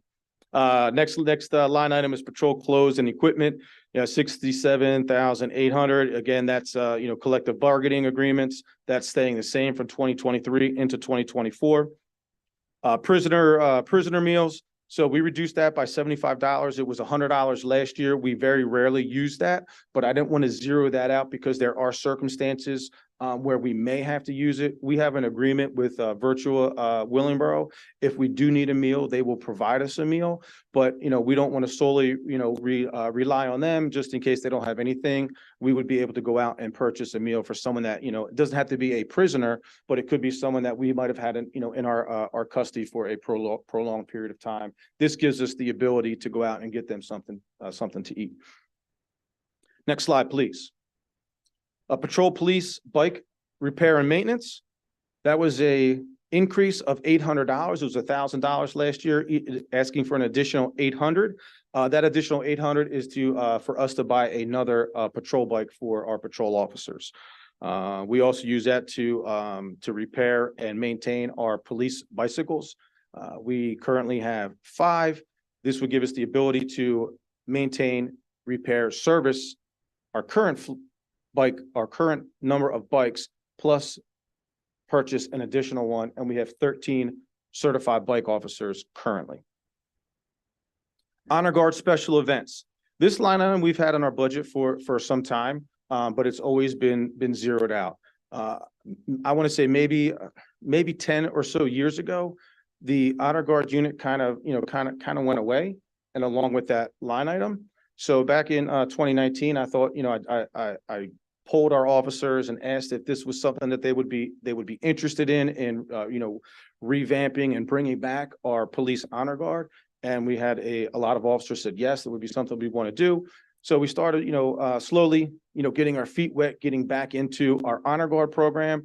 And this is a request of $1,500 for the necessary equipment to properly outfit our honor guard, such as, a formal dress coat, the pistol belt, white gloves, parade flags, flag carriers, and things like that. Some of the events that we've participated in is a couple Eagles games, Trenton Thunder games, the FBI New Jersey training conference. We always do the reorg meeting in the beginning of the year. So this line item was a 0 last year, requesting an additional $1,500 to purchase uniforms and equipment. Patrol psychological exams, 500, same as last year. That's for our fitness for duty exams, which may be necessary as part of an early warning system. Patrol other supplies. This is the line item that I mentioned earlier, where I said we took the 600 and we put it into a different line item that we thought was more appropriate. So that is just, this particular line item was at 1,000. Just asking to move that 600 into this line item. And again, that's for notepads, paper clips, DVDs, thumb drives, and so on. Patrol EMT supplies, again, staying the same as 2023. Supplies and equipment necessary to properly equip officers cross-trained as emergency medical technicians. Patrol SWAT expenses, $2,000, same as 2023. That's going to be equipment bags, breaching tools necessary to properly equip our SWAT operators for the safe execution of search warrants, hostage rescues, and such. Next slide. Canine training, $700, costs associated with training and training mandated by the Attorney General for our canine handlers and their dog. Canine expenses, again, staying the same. $3,000, food and equipment for our canine teams. Example, the harnesses, their leads, kennels, foods necessary for the health and safety of our police canines and their handlers. And then the next one is canine vet services, asking for a $500 increase, to cover the costs of the healthcare for our canines. Next slide, please. Detective clothing. Same as 2023, $20,000 clothing allowance as required by the FOP collective bargaining agreement. Detective awards and dues, $300. Awards for recognizing the Detective Bureau staff that has excelled in their services necessary for maintaining morale and esprit de corps. One of the things that I mentioned earlier was Officer of the Year, Supervisor of the Year, and this one in here would be a Detective of the Year. Detective travel expenses, utilized to pay travel expenses related to professional development, training conferences necessary to keep detectives abreast of current best practices. It's also needed for travel when a detective has to go on a follow-up or may have to follow up on a case outside of New Jersey. And again, that would cover flights, hotels, and other fees. Next slide, please. Detective training, increase of $400, making that line item $4,400. Training cost, tuition necessary to keep detectives abreast of current best practices in the criminal investigation division. This includes training such as crime scene investigator, photography, search and seizures, and again, with the police licensing, the additional cost to help them cover anything that may come up with the requirements for police licensing. Photo and IDs staying the same at $600. Police identification cards are necessary to allow staff to properly identify themselves as law enforcement officers. We use this line item when we hire new police officers. Their IDs come from there. Detective equipment, $500. Next slide, please. Detective contractual, staying the same at $2,000. This is online investigative services utilized to search various public records and generate investigative leads. This next one is detective informant fees that we're asking for an increase of $2,000 to make that a total of $5,000. These funds are necessary for collecting intelligence and or evidence utilizing confidential sources. With the legalization of marijuana and bail reform, it's become more challenging to generate and more costly to sign confidential informants. Our confidential informants play a vital role in providing actionable intelligence, which are critical in narcotic investigations within our municipality. So prior to bail reform, what we were able to do is if somebody was arrested for something, we would come with some type of agreement with the prosecutor's office. And, if they became a confidential informant, they may be able to work off those charges if they were to help, a police department with, an investigation. But with bail reform, those things have kind of gone, by the wayside, and those options really aren't out there anymore. So this is what we use our those fees for. Crime prevention and neighborhood watch, that's designated for them. That's $500. That is the same as last year. Next slide, please. Crime prevention, community engagement. We're asking for a $2,500 increase, making our request for 2024 at $12,000. This funding is for our community engagement unit. Events and programs such as our leads, our Citizen and Youth Police Academy, National Night Out, Bike Rodeo, Trunk or Treat. We've done barbecues. This line item is also used, for all the police department community events, and it includes PAL, where we purchase various items that are needed to maintain that program. This year alone, up to the end of October, we've participated or hosted or co-hosted approximately 105 events through our community engagement unit, whether we partnered with another entity within the municipality or whether it was a recruiting event. So we're definitely out in the town and representing our brand. Staff services training, $500. Tuition and cost necessary for initial training of our civilian employees. Again, new chaplains or our crime analyst. Staff services uniform equipment. Again, that's for our staff services for our civilians, clothing for our chaplains, such as polos or jackets. Next slide, please. Staff services drug screening. Drug screenings are required by the Attorney General to be performed randomly on all police officers or as a part of the internal affairs process. Every officer that is employed by us, they go through, they're randomly screened. Any new officer coming in, they are randomly screened, or not random, they are screened, and there are obviously costs associated with that. Staff services equipment, miscellaneous equipment and supplies needed for specialized units that do not have their own budget line item. Again, notepads for a crisis negotiation unit, batteries and spray paint for our accident unit, training aids for our FTO program. Staff services ammunition, again, that's going to stay the same request as it has been in last year and several years prior to that. So ammunition for on-duty carry as well as firearms safety training and Attorney General mandated qualifications. Each officer must qualify at a minimum twice a year, and our SWAT team trains twice a month. We conduct an extensive firearms training program, which includes decision-making, stress shooting, shoot, don't shoot scenarios. We also send to our officers to in-service classes where they may need to bring ammunition as part of that class. Next slide, please. This is the good slide. This is where you see the big reductions.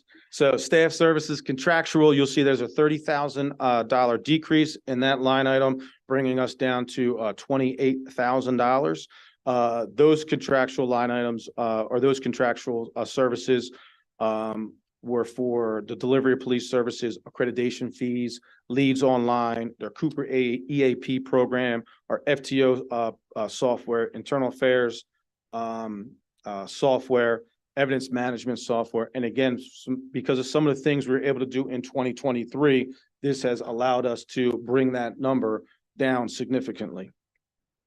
Next one is the staff services vehicle leasing. You'll see that was in 2023, that was listed as $195,000. This year we are requesting zero, and that is due to the enterprise fleet management program, which saved us a significant amount of money in our operating budget. Staff services equipment. Repair/maintenance, maintenance and repair for police equipment, such as, in-car cameras, microphones, firearms, parts to our weapons. Police officers are hard on their equipment, so we do, need to replace some things. So that is $1,000, and that is the same that we requested last year. We're getting close to the end. So staff services, radio maintenance, $500 increase. Asking for $1,000. All of our portable radio, next slide, I'm sorry. Asking for a $500 increase. So all of our radios were provided to us from the county. Our initial issue was from the county, but it's up to us to maintain those radios. We were issued those radios, I believe it was 2020. So now some of the things that are, through some wear and tear, we need to start to replace antennas, batteries, and just an example, one battery for our portable radio is $100.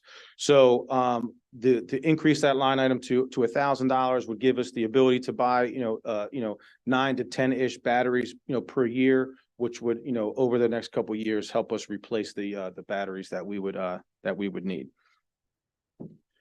The staff services internet line. That line is going to be moved to out of the police budget to somewhere else. So that was initially $3,500. So that will come out of our budget and go somewhere else. Staff services car conversion, again, staying the same, $3,000. Staff services, other equipment maintenance supplies needed for police, keeping police equipment functional, batteries for weapon mounted lights, firearm cleaning supplies. Now we'll kind of move out of the police and move into our security. The request for our security for 2024 is the same as we requested in 2023. You can see $5,000 for clothing and equipment. Contractual is that contractual line right there. That's for the lobby guard system, which you'll see at the main entrance to the Kennedy Center. And the security miscellaneous costs associated with the township security metal detector, the metal wands, and any service needs to be done for the metal detector. Next slide.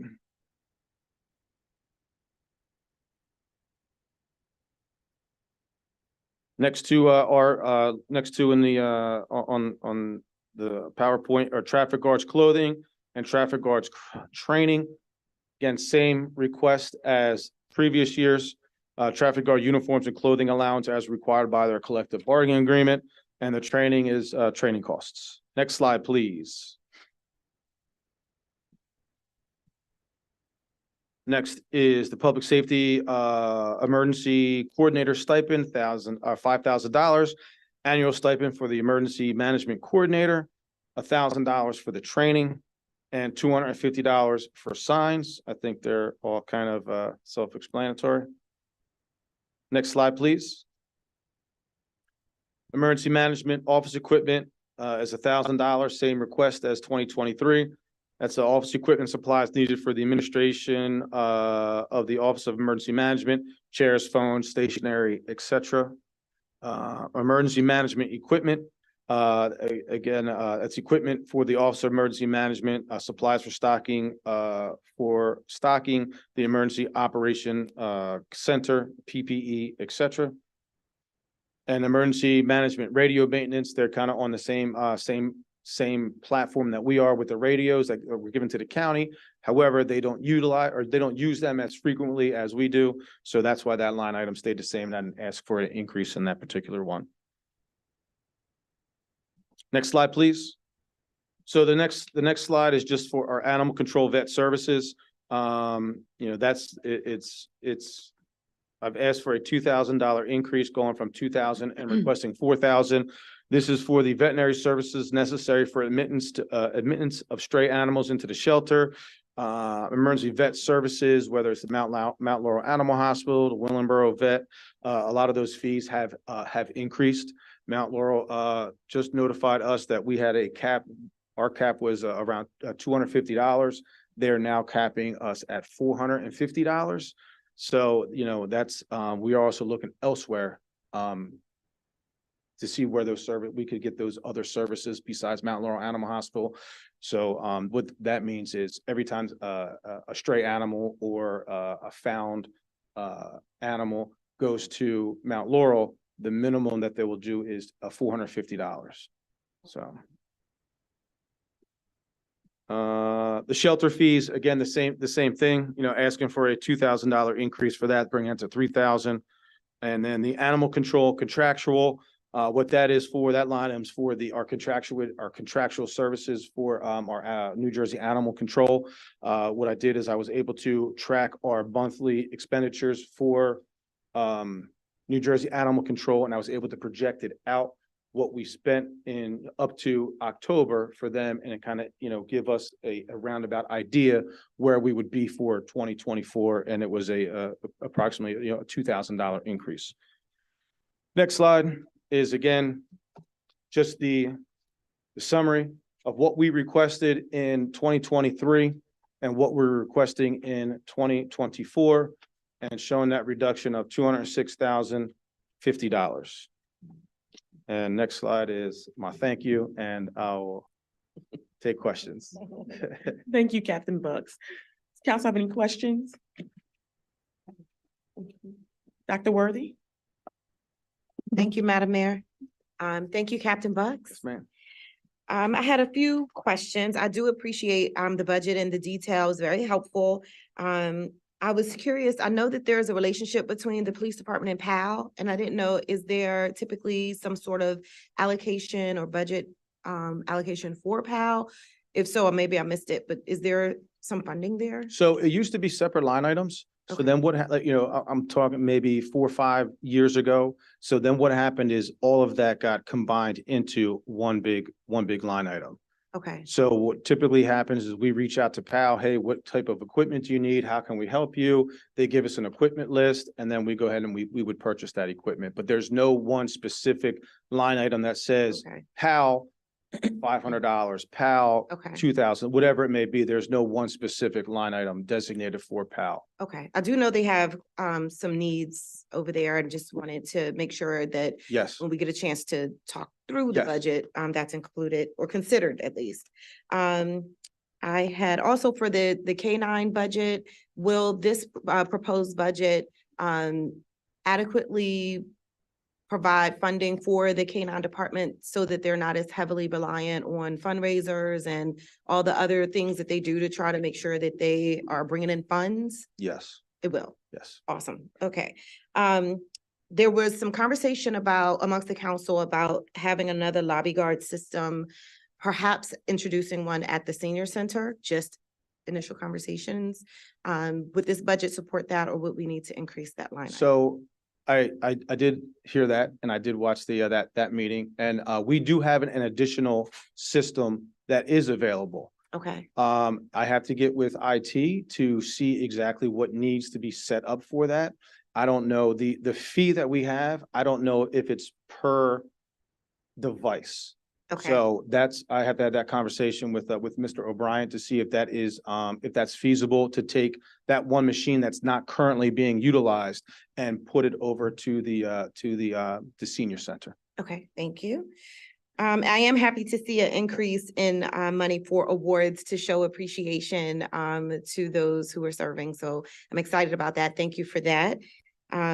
And I did see Youth Police Academy and community events on there, and was curious if that's going to be adequate funding for all the different initiatives you all have put forth, or if perhaps there's going to be different initiatives, because I know you had skating, you had something in the summer, it was so much Yes. going on. in So 23. Well, the reason we were able to accomplish a lot of those things that we did this past year is we applied for and we were given a grant of $59,000 from DCF. We applied, we will apply again. Doesn't mean that we will receive that funding, but the relationship that we have with DCF and the presentation and how we used that funding, they have used us as an example of how to use that funding appropriately. Okay, So, fingers crossed, we're definitely going to apply for it again, fingers crossed that we get it again. And that funding will again, help us out tremendously for all the events that we were able to do. okay. Thank you. My final comment is about Neighborhood Watch. Yes. Not sure if you've had an opportunity to talk to the president of Neighborhood Watch. I know $500 is a contribution, but I'm curious if perhaps we may need to revisit that to see what would more adequately meet their needs. And since there has been such a huge savings, which I'm very excited about, just wondering if it's an opportunity to really relook what Neighborhood Watch is doing, help them to move the mission forward. What would it take to help them reestablish block captains and just be much more vibrant in the community? And so perhaps this year might be an opportunity to, put more money there and do a bit more collaboration with Neighborhood Watch. Yes, ma'am. And that's all I have. Thank you, Madam Mayor. Thank you. Anyone else? Just one question. Councilwoman Perone? Thank you for your presentation, Captain Buck. I only have one question regarding the patrol police bikes. Are these pedal bikes or electrical bikes? They are pedal. Pedals. The pedal bikes? Okay. Do you have any? Do we have any? We do not have any electrical bikes. We looked into purchasing an electric bike. They are costly. One of the concerns that I have is some of them get up to 35 miles per hour. And then, having a police officer fully outfitted, on a bicycle at 35 miles per hour, it kind of scares me a little bit, if a car comes out in front of them, they hit a curb, now we're kind of running into, some of the injuries that may come along with that. But when we looked at it, I want to say the average cost of an electric bike was somewhere around $2,500. Right, they're like 2,000. Yeah.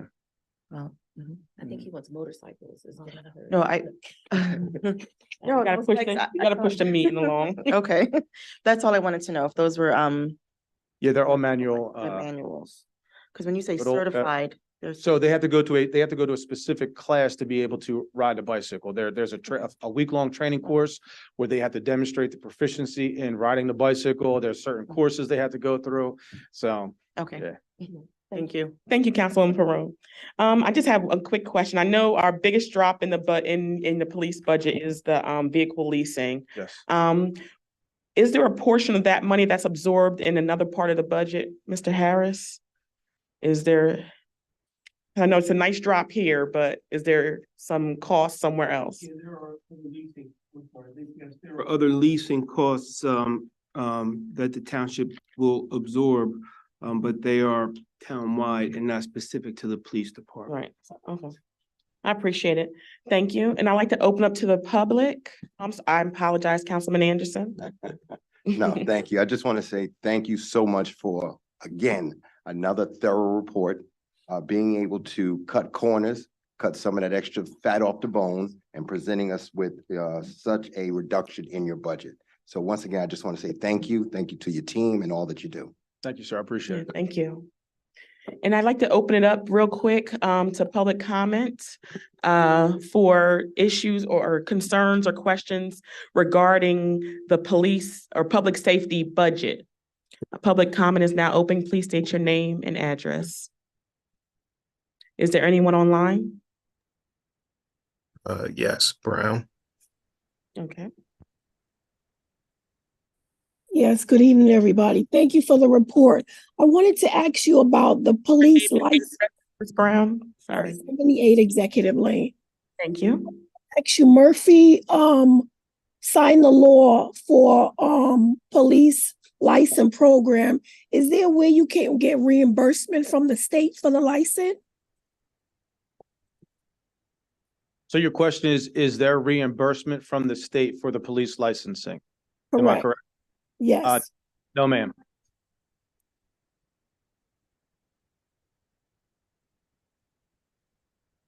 Is there anything else? Is there anything else, Ms. Brown? No, I just wonder if he could look into that because I think we should pass it over to the state since the state brought it up.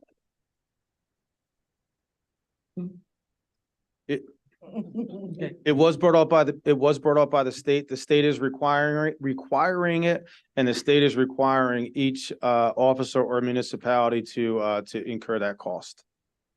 Okay. Thank you, Ms. Brown. Thank you. Thank you. Public comment is now closed. Thank you. So I would just like to thank Captain Bucks and Mr. Harris for wonderful presentations. I echo the sentiments of the governing body, and I appreciate the hard work, the diligence that you have applied to the cost reductions in your departments while still maintaining efficient, effective operations for Willingboro Township. Thank you very much. Thank you. All right, Mr. Harrison, you can we can quickly go through the agenda, being mindful that we have an hour left. Yes. So for your consideration this evening is ordinance number 2023-20, which is the public hearing and final reading for ordinance number 2020 or amending bond ordinance 2022-6, where we are looking to change the description in that bond ordinance to include Babbitt Lane as part of our stormwater projects for 2023. Ordinance 21 is a public hearing and final reading regarding the ESIP obligation refunding bond ordinance. We are looking to appropriate a not to exceed amount of $3,863,578 for the ESIP program. This is an obligation that we are required to fund technically, but this is a refunding bond, which we will see the payments for this debt obligation repaid back in the savings realized by the municipality. Ordinance number 2023-2022 is the first reading, establishing the requirements for privately owned salt storage for the storage of salt and other solid de-icing materials. The resolutions being presented are resolution number 2023-239, which is We require professional engineering and inspections related to the connection with Babbitt Lane, the basin rehabilitation. The township has been experiencing flooding issues along Babbitt Lane, and we are looking to rehabilitate and or retrofit the existing stormwater basin located at that intersection. We're asking to increase the maximum amount to be expended for engineering services from Remington and Vernick engineers from $22,500 to $65,820, so they may do the engineering for this project. Resolution number 2023-240 is a resolution authorizing the overpayment of taxes. Resolution number 241 is authorizing an increase in the not to exceed amount for Hainesport for vehicle repair services.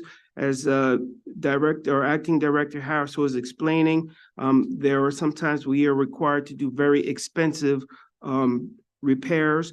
We currently are working or utilizing Hainesport for some of those vehicle repairs. The amount that we had encumbered for 2023 will not be enough to cover the cost for some of the projects that were incurred this year. So we're asking that contract be increased from $60,000 to $85,000 so we can finish the repairs on some of the equipment down in DPW.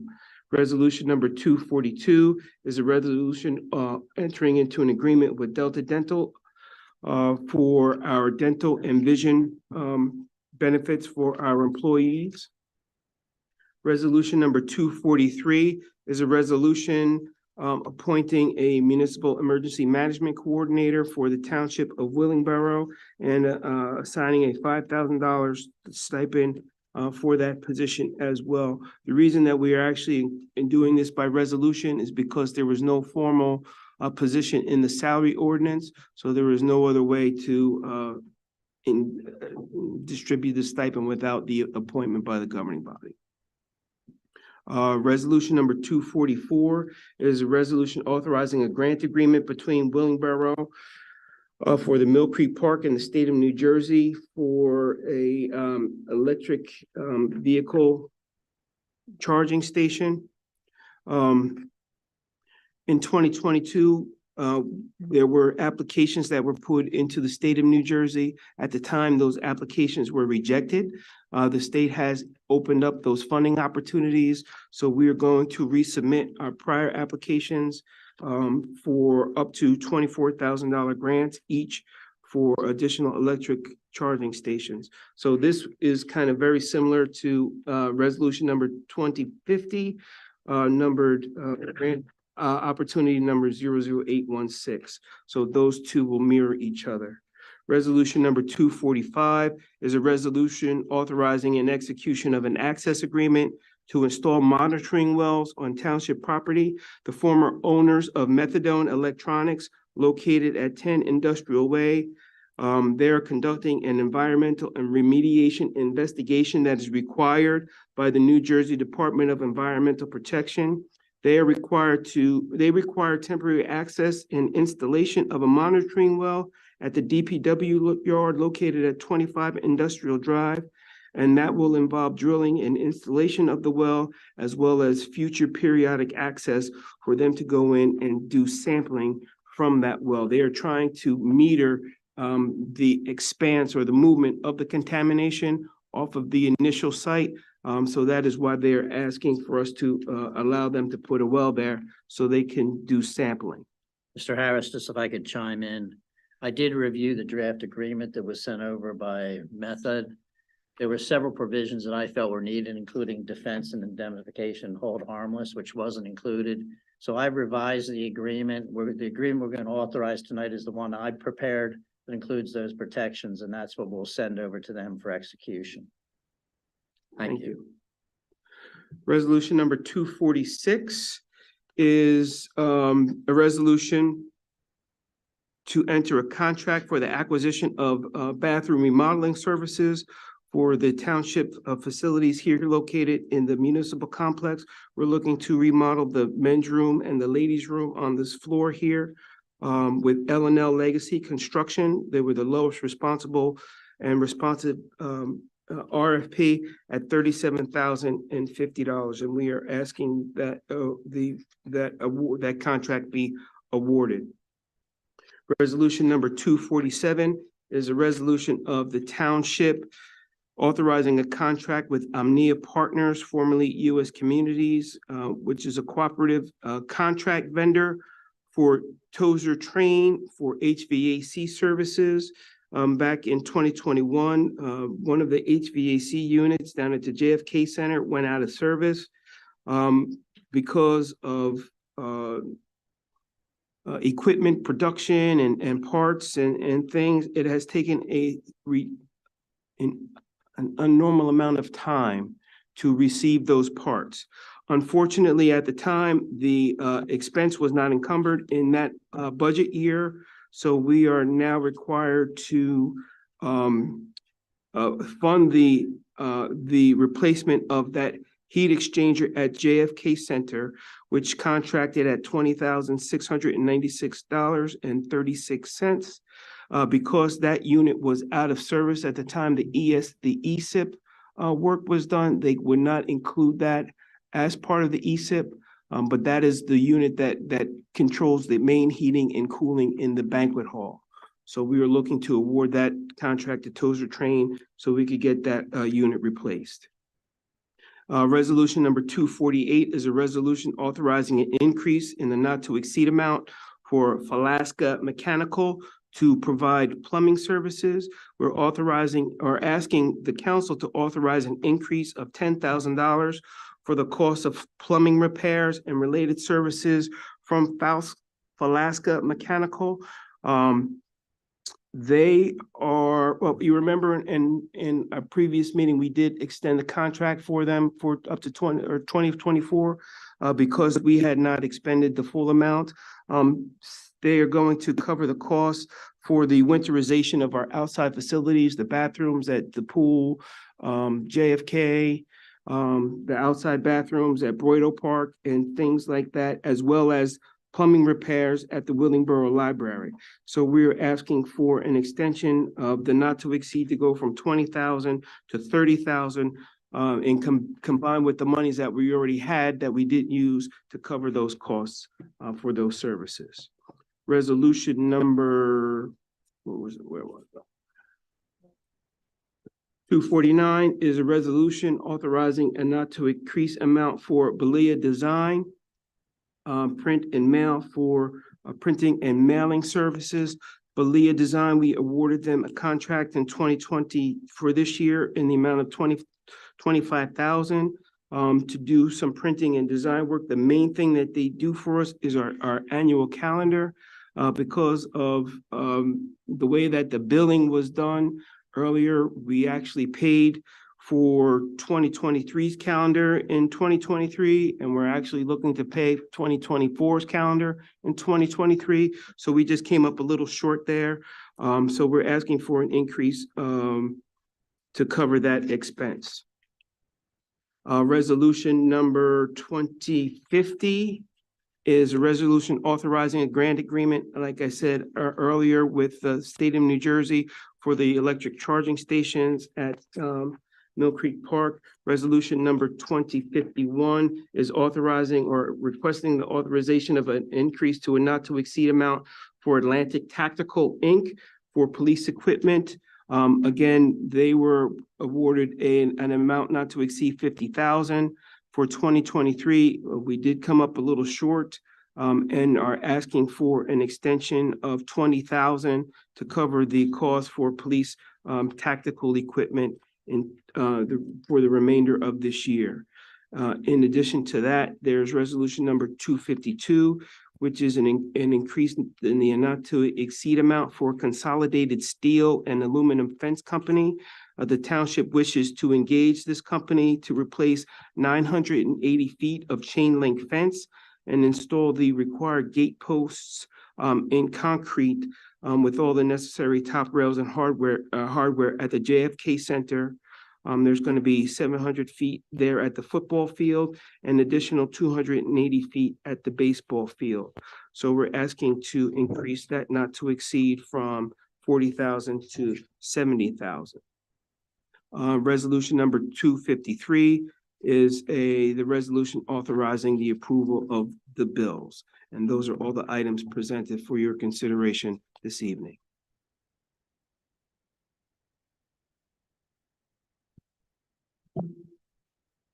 Going to open it up to public comment for any questions or concerns concerning the agenda items only. You have 2 minutes. Please state your name and address for the record.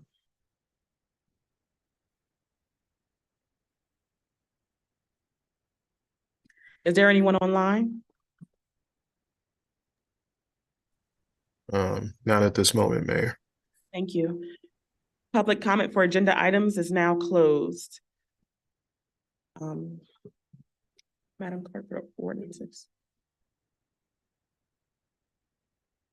Ordinance 2023-20. This is public hearing.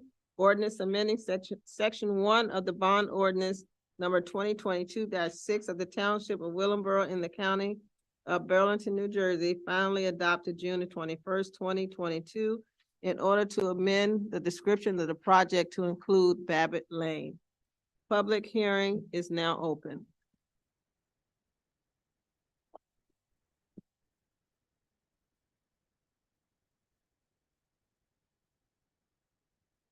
Is there anyone online? Not at this moment. Public hearing is now closed. This is the final reading for ordinance 2023-20, ordinance amending section 1 of the bond ordinance number 2022-6 of the Township of Willingboro in the County of Burlington, New Jersey, finally adopted June 21st, 2022, in order to amend the description of the project to include Babbitt Lane. I need a motion, please. So moved. Second.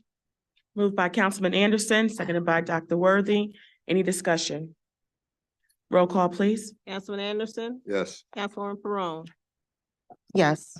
Councilwoman Worthy, Yes. Deputy Mayor Whitfield. Yes. And Mayor McIntosh. Yes.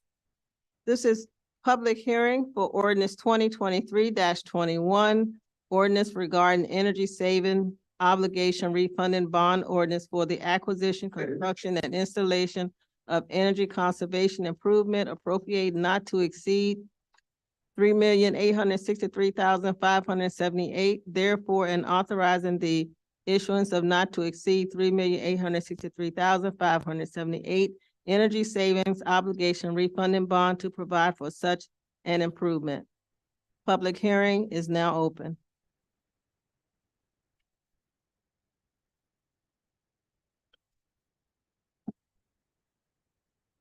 Post, you see anyone? Not at this moment. Public hearing is now closed. This is the final reading for ordinance 2023-21, ordinance regarding energy saving obligation refunding bond ordinance for the acquisition, construction, and installation of energy conservation improvement appropriating not to exceed $3,863,578. Therefore, and authorizing the issuance of not to exceed $3,863,578 energy savings obligation refunding bond to provide for such an improvement. I need a motion, please. So moved. Second. Moved by Councilman Anderson, seconded by Councilman Worthy. Any discussion? Roll call, please. Councilman Anderson, Yes. Councilwoman Perone, Yes. Councilwoman Worthy. Yes. Deputy Mayor Whitfield. Yes. And Mayor McIntosh. Yes. This is the first reading for ordinance 2023-22, establishing requirement for privately owned salt storage for the storage of sale and other solid de-icing material. Need a motion, please? So moved. Second. Moved by Councilman Anderson, seconded by Dr. Worthy. Any discussion? Roll call, please. Councilman Anderson. Yes. Councilwoman Perone. Yes. Councilwoman Worthy. Yes. Deputy Mayor Whitfield. Yes. And Mayor McIntosh. Yes. Before we go into resolutions, are there any resolutions that council would like to pull out for further discussion? 243. 243. 234, okay. And I don't have. Yeah, 252 was the not to exceed. Mr. Harris, can you just I don't have that or 253. Yeah, I don't need. The 253 was just approval of the bills, and that should be in your packet. The bill list is in I your have the packet. bill list. I don't have the. Yeah, I don't have the, Yeah, we don't have the resolution. Yeah. 43. 252 and 253. Do we have copies of those, Ms. Elijah? Those two, well, at least the 252 resolution.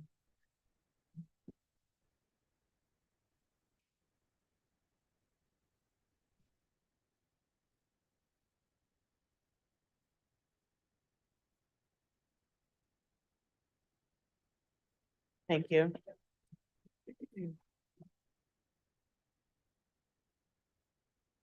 Mr. Harris, is it critical for 252 to be approved tonight? No, Which one of this is not to exceed, which one is this? that's the one for Fence. Consolidated Steel. For the fences. For the fences, right, so we can hold that one. You wanna hold that? I don't think we need to, if it's coming in a second. It's up to, do you wanna hold it all? I'm okay with holding it. You said it's no emergency right now, right? Right, and we don't have it in front of us. Ms. Jackson's going to make copies Yeah, of but it. it's- No, but I'm okay with, He explained it Next in meeting. detail. Okay, that's fine. We'll just have a. but why physical did, copy. Deputy Mayor want to? Is this That's something what I we was wanna look asking, at? because it was, she was going to make the copies and bringing them back. Was it? Oh, just to prevent this time right now, that's fine. Right. Okay. I'm fine either way. I'm fine going for it. That quick. We can move Want to forward. look at the Yeah. other items that you want to. Yeah. So I'd like to make a motion for a consent agenda for resolution 223-240 through resolution 223-242 and I'm sorry, 2023-242. And, well, we're taking out 243, right? Yes. Yeah. Mhm. Resolution 2023-244 through 253. Yeah. I make, okay. I made a motion for consent agenda. Second, All right, moved by Mayor McIntosh, seconded by Councilwoman Perone. Roll call, please. Councilman Anderson, Yes. Councilwoman Perone, yes. Councilwoman Worthy, Yes. Deputy Mayor Whitfield. Yes. And Mayor McIntosh. Yes. I make a motion to approve the consent agenda for resolution 2023-240 through 242 and resolutions 2023-244 through 253. Second. Moved by Mayor McIntosh, seconded by Councilman Anderson. Roll call, please. Councilman Anderson, Yes. Councilwoman Perone, Yes. Councilwoman Worthy, Yes. Deputy Mayor Whitfield. Yes. And Mayor McIntosh. Yes. Madam Mayor, just a point of order with Mr. Harris. Mr. Harris, did you reference a resolution 239 also? Yes. Because I don't think. We don't have We don't have- 239. Yeah. And that was not indicated on the agenda or in the packet. Ours starts at 240.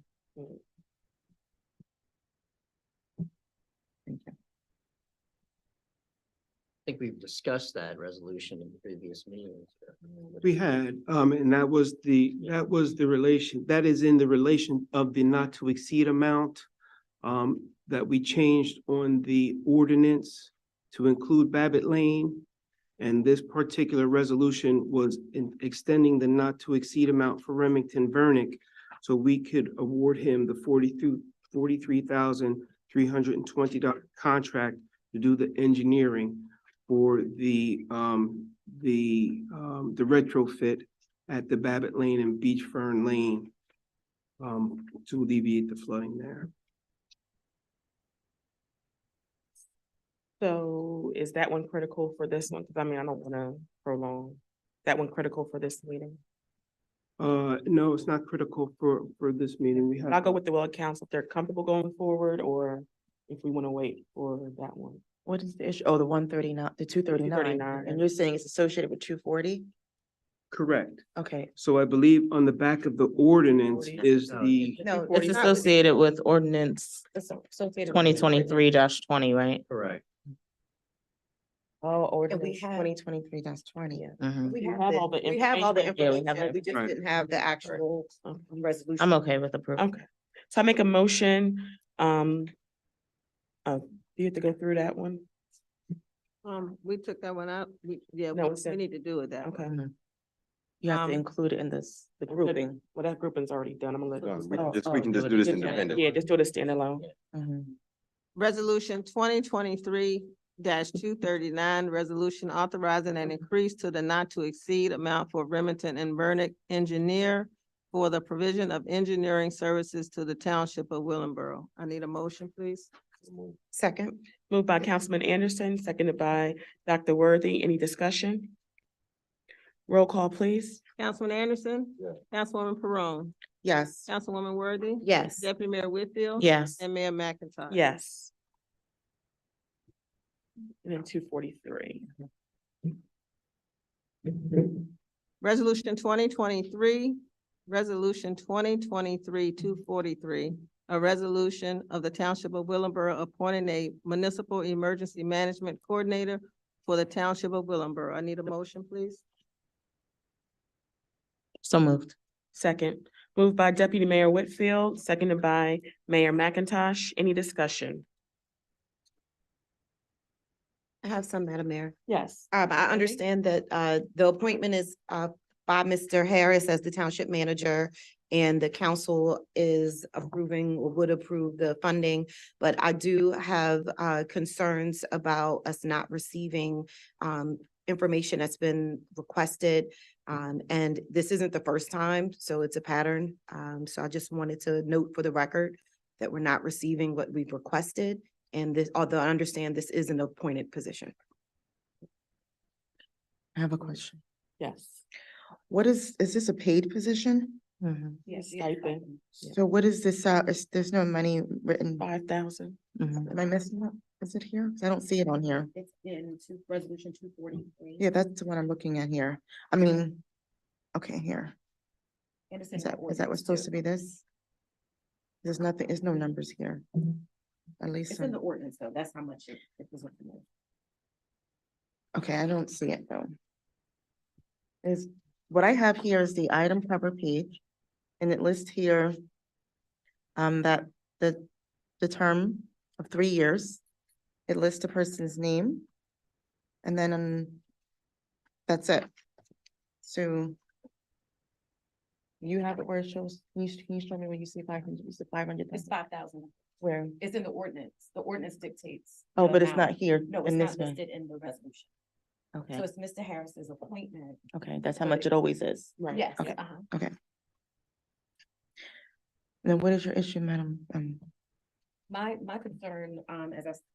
My concern, as I stated for the record, was the council not receiving the presentations, the information that's been requested of the from this position, and the community updates that have been requested also for the coordinator from emergency management. So for the record, I wanted to state that it's Mr. Harris's appointment.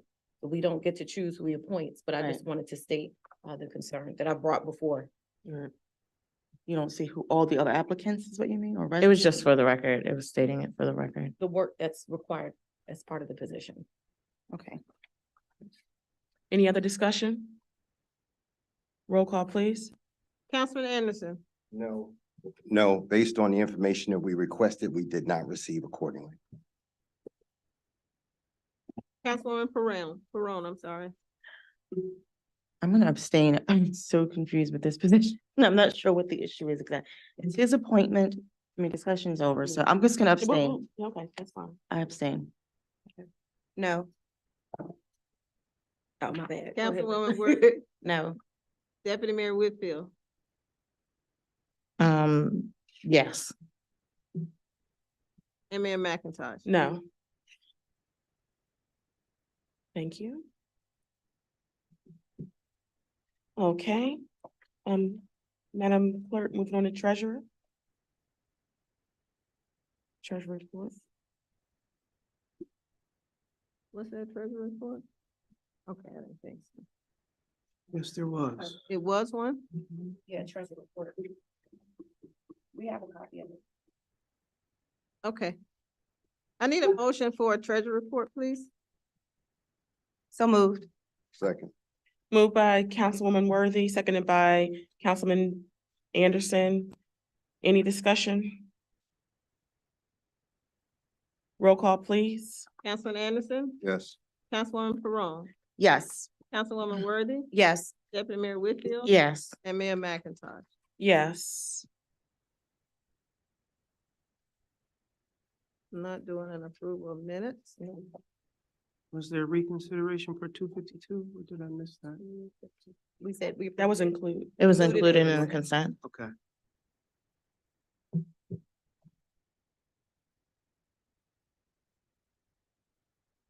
Um. Two things, council, first, I want to say congratulations on the election last night.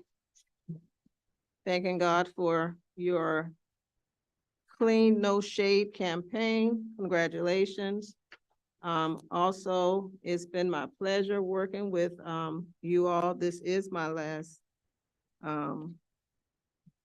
council meeting, regular scheduled council meeting, and it's been my absolute pleasure.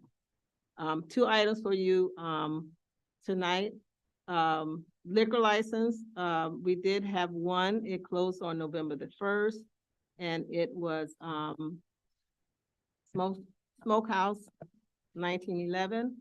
I do need to talk with the, attorney to see exactly, where we are going from here. But we do have all the items that was requested in the RFQ and just need to move forward with that. Also, our professionals for 2024, that RF, Q went out as well. It closes on November the 17th. I am sending out, one, in the next week or so for the Oprah attorney. And barring your questions, that is all I have for you.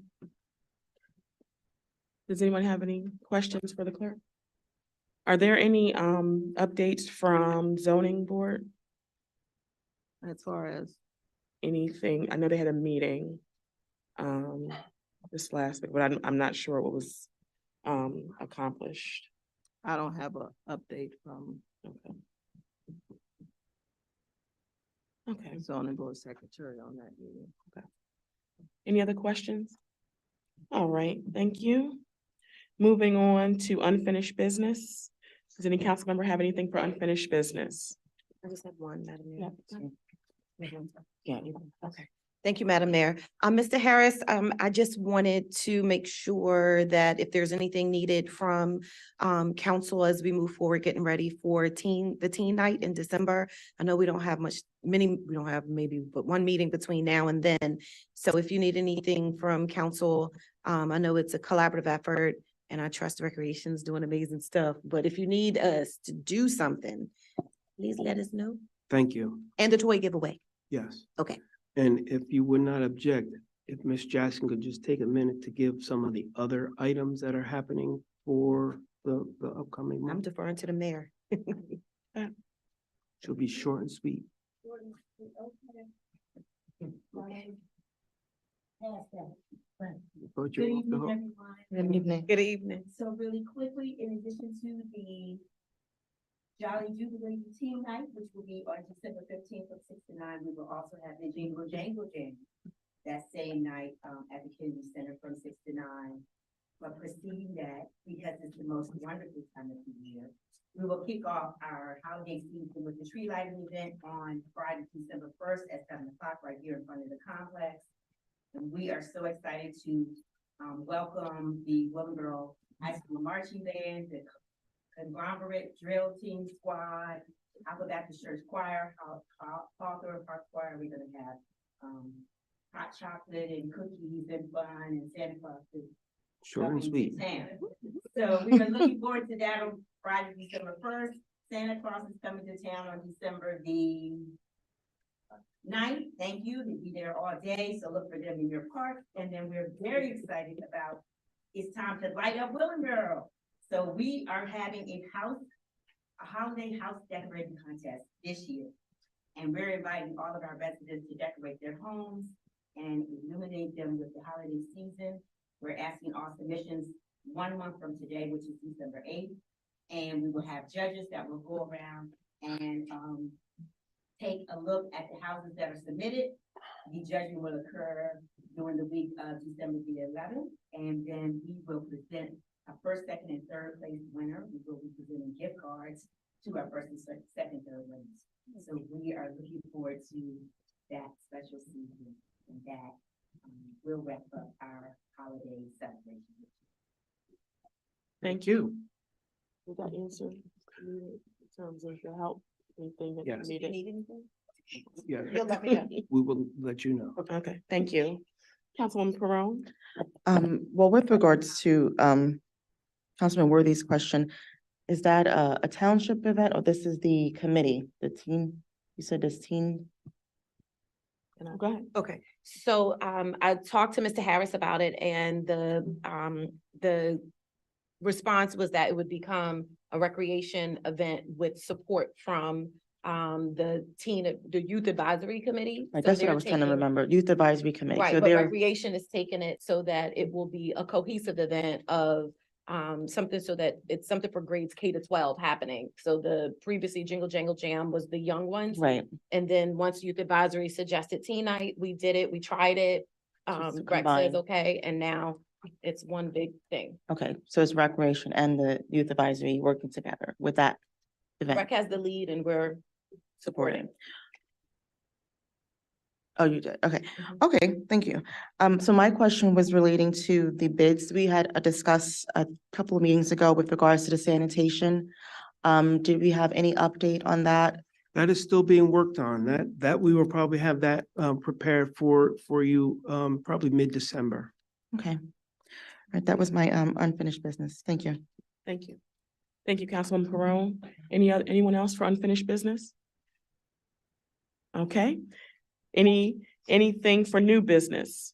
Yes, Madam Mayor. Councilman Anderson? All right, for new business, I want us to consider taking a look at the signage ordinance.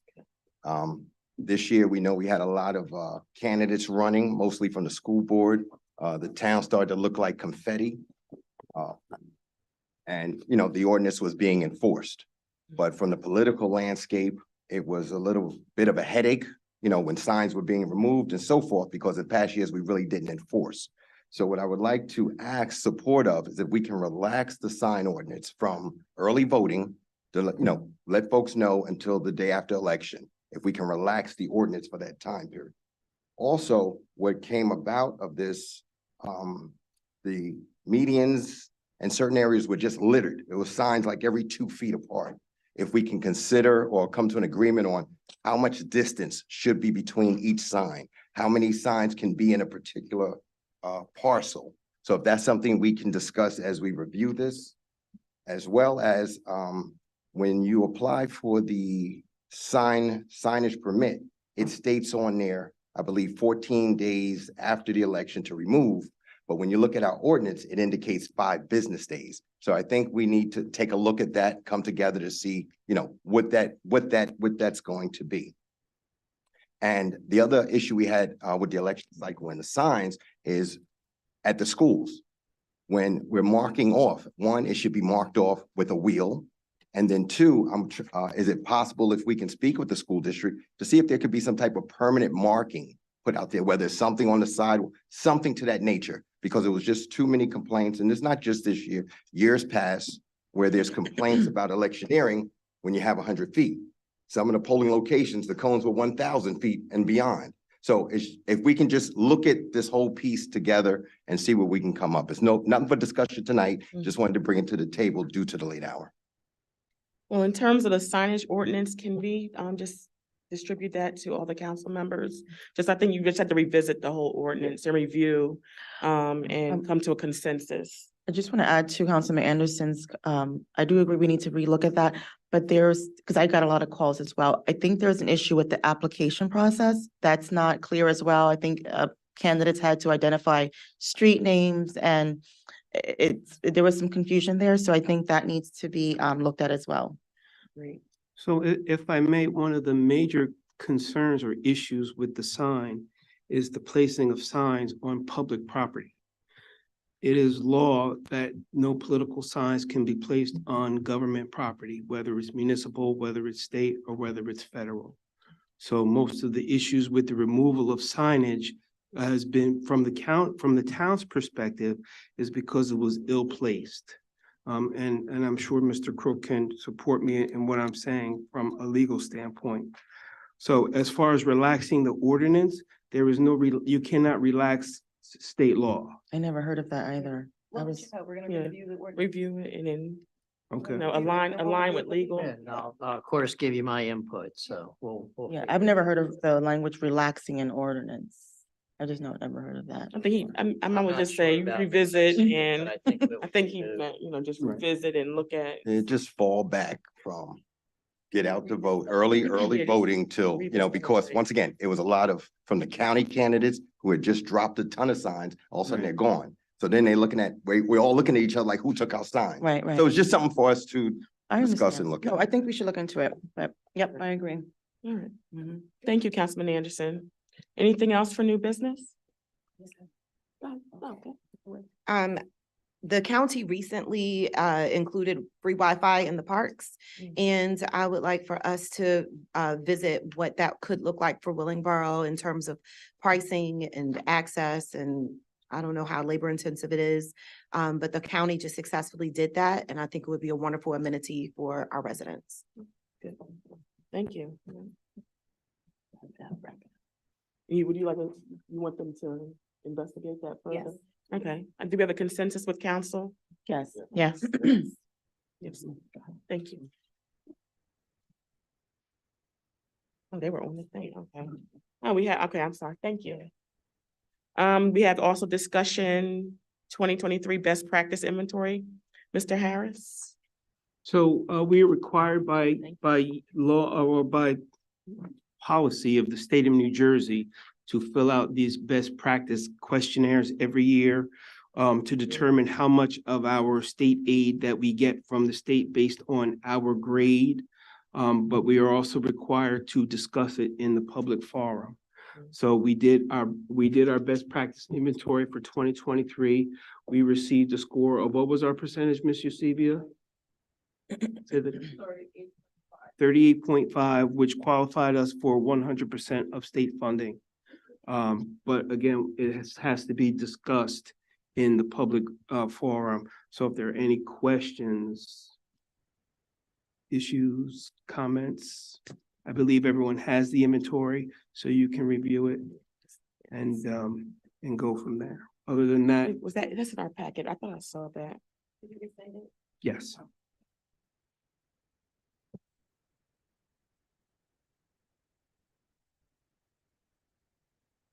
And then I also believe that you wanted to discuss the no-knock. The no-knock ordinance, that was from Mhm. Perone. Just wanted to make sure it stayed on the. Okay, well, it's on for now, just I want to keep it on the forefront. Thank you. Sorry, thank you for bringing that up. The no knock. If we can move that to the next meeting, because of the later hour, yes, and I know, Okay, yeah, thank you. no problem. Let me just make a note to make sure that's on the note. Thank you. All right, okay, moving on to public comment. If you have any public comment in 4 minutes, please state your name and address for the record. Good evening, council. Willingboro resident. My name is Jim Brantley, 44 Woodhaven Lane. I come tonight to first of all congratulate the incumbents for their successful victory in the primary and the general election to be who they are. My concerns is that I looked at last meeting budgets, and I looked at the recreation department, I looked at the senior center, and at the end of the presentation, I noticed that when Councilwoman Perone says, well, what are we doing for Veterans Day? And the answer was nothing. And I'm just here, first of all, I'd like to say thank you for your service, Dr. Worthy, Ms. Lodging, because they are veterans.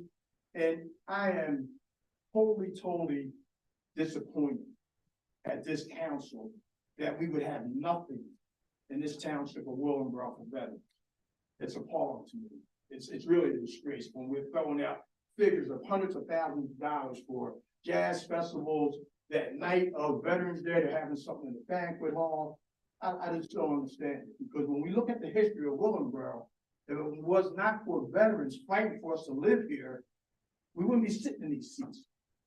And I think it's a disgrace that we can allow this township to have nothing for veterans. And when we look at our Willingboro Department of Veterans Affairs, we don't even have a service office to handle claims, to help our veterans. You know what I did this afternoon? I took the spouse of a deceased veteran to her appointment down in Hainesport. So some of the things that we have on our website about missions, what our Department of Veterans Affairs do, is not true. And we need to correct that. We need a service office, because after the AMVET building on Beverly Rancocas Road, which is now the Access Center, where can a veteran go in Willingboro to file a claim? They have to run down to Woodland. We should have that here. We have a township of veterans that made this community what it is for our people. And we ought to be ashamed of ourselves not to have nothing for our veterans this week. We're not even laying a wreath up at Mill Creek Park for our fallen veterans. I come from a family of 5 veterans. Me and all my brothers are veterans. My wife's a 13-year veteran. And again, I commend these 2 veterans for their service, because those of y'all who didn't put your right hand up to serve this country, and we want to ignore this, and we want to have white parties, and we want to have jazz festivals at the taxpayers' expense, and we do nothing for our veterans, it's appalling to me. And I'm going to look every one of y'all in the eyes and say, you ought to be ashamed of yourself. But with that being said, my time is almost up. I sat here for 2.5 hours to let y'all know exactly how I feel. And we need to do a better job. Because when it's time to vote, we always talk about thank you for your service, what we do for our veterans. We're not doing nothing for our veterans in this community. I have a neighbor who is now going to the long-term stay in a hotel because she has to leave her house. Nowhere to go but a hotel. I have a buddy who was living up there right next to the Avery. He's just going into the Liberty Apartments in Burlington because we have no place for our veterans to go. You talk about this gentleman talking about we're going to raise their assessments and we're moving veterans and seniors out. It's going to get worse. We need to come up with a game plan to have some affordable housing for our seniors and our veterans right here in Willingboro. And I am very, very disappointed that when she made the motion or what are we doing for our veterans, and the answer was nothing. And you know what y'all did? Y'all sat there like lumps on a log. And Mr. Bradley, your time is up.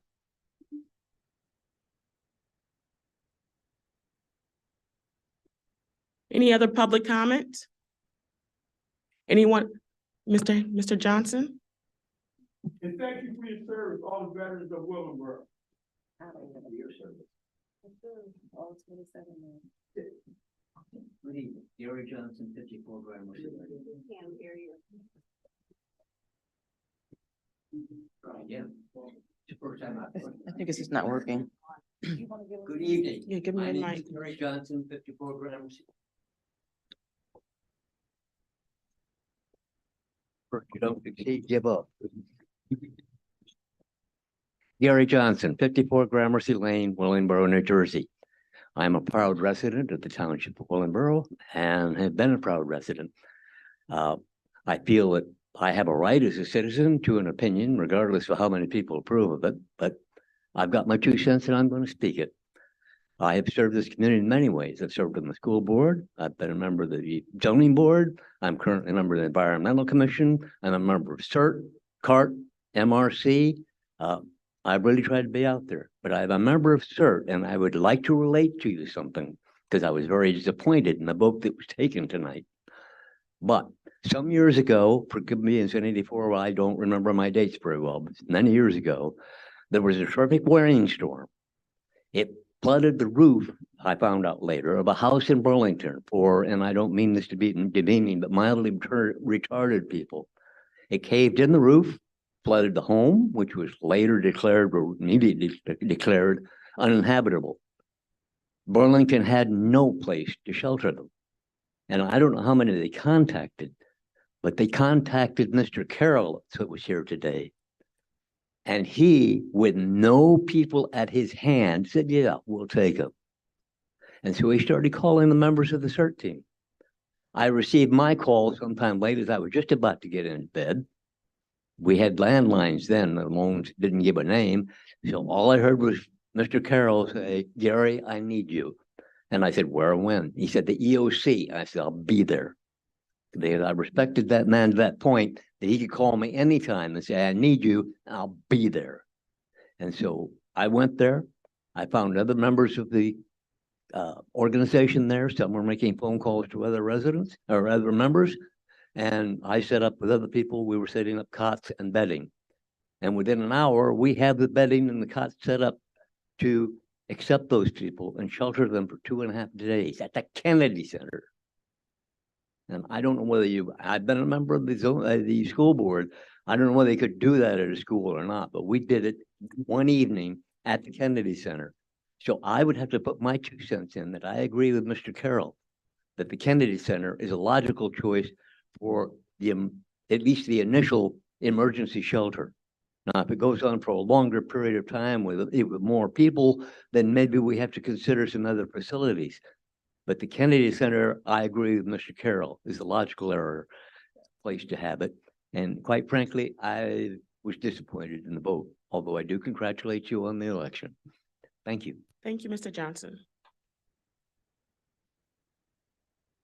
Do we have anyone online? Ms. Jennings. Yes, Mayor. Marcus King.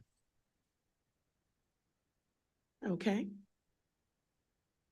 Good evening. Can you all hear me? Yes, we can. Good evening and congratulations on a good win yesterday. Thank you, Councilman, for bringing up my issue.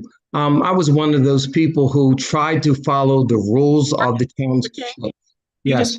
State your address for the record, please. Thank you. I'm sorry. 135 Torrington Lane. Thank you. I'm one of those residents to try to follow the rules. I did run for school board, and although I was unsuccessful, I do have a bit of a problem. I contacted the town in regards of the permit that we received from the township, got clear instructions from the township how to post signs and where to post signs. Signs were taken down. Immediately, I called the township. I was given to inspections. They questioned me about the permit, and then they sent me over to Public Works. When I called Public Works, we had to show Public Works that we had the permit. They said they wasn't sure what happened. I needed to call the township administrator. I called Mr. Harris 2 times. I have yet to receive a phone call back from Mr. Harris, and I'm very disappointed. And then I called back to inspections to ask them, where do we post the signs? Now, I agree with what your attorney says, and I agree with what everybody's going to say. If the signs were not in the right place, they should be taken down.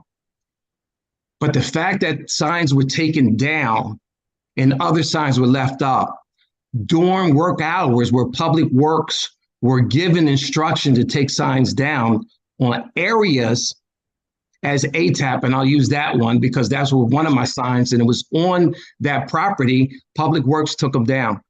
And when we went to Public Works, they didn't have an answer. And I still have yet from the township receive a phone call from anyone. Now, I did talk to a couple of the council people, but I still didn't hear from Mr. Harris, and I called him twice. And I understand he was very busy, but I feel that I should have gotten a phone call back. And I agree that there were a lot of signs, but then my signs disappeared.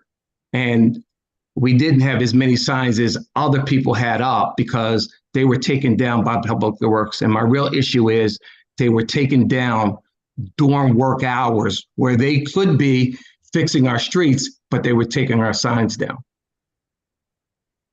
That's all I have. Thank you. Thank you, Mr. King. Ms. Jennings.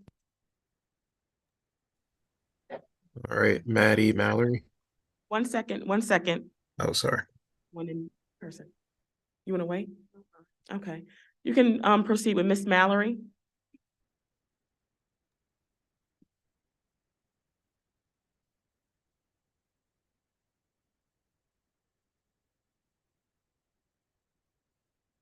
Miss Mallory, if you're speaking, we can't hear you.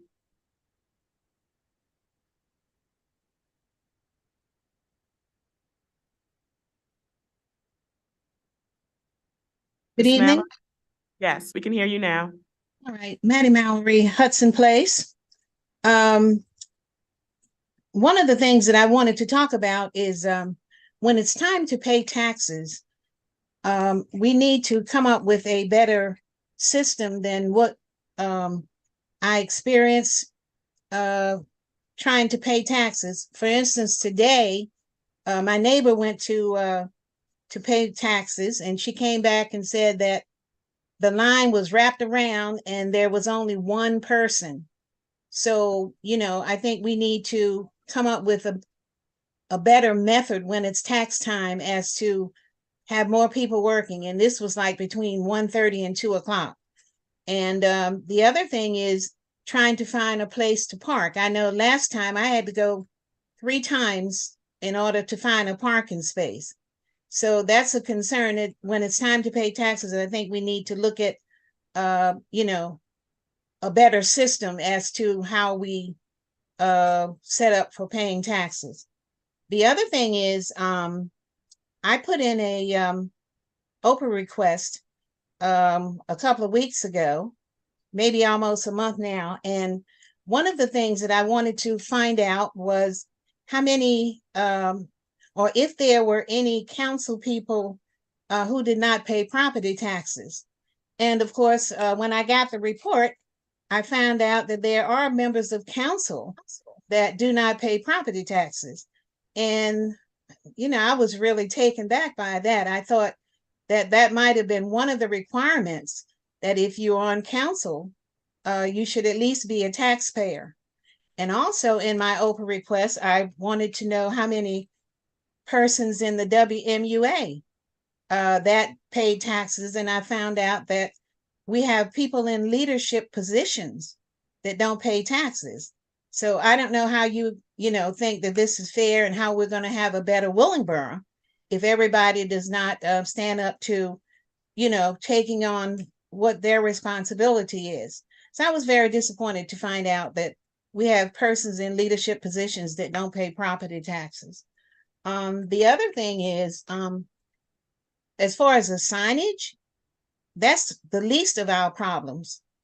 We have trash all over this town, and I don't think the signage is one of the things that we should worry about, because there are other things that are more important as far as keeping the town and making the town a better place.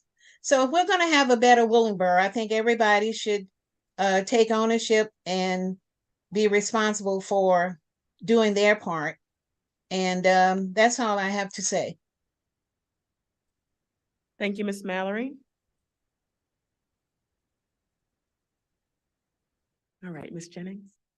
Hi, I have bronchitis, so my voice is, can you wait till I do my little preamble, please? I'm just talking about my voice because I'm going to read this very, You have a mask? very You said quickly. I think she should put a mask on.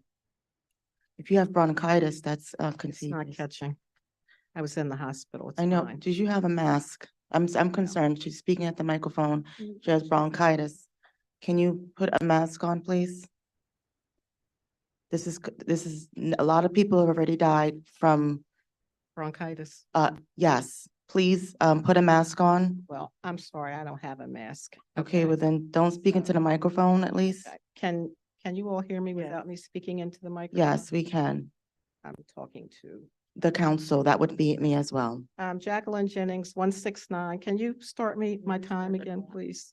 169 Honorable Jacqueline Jennings Drive, Willingboro, New Jersey, 08046.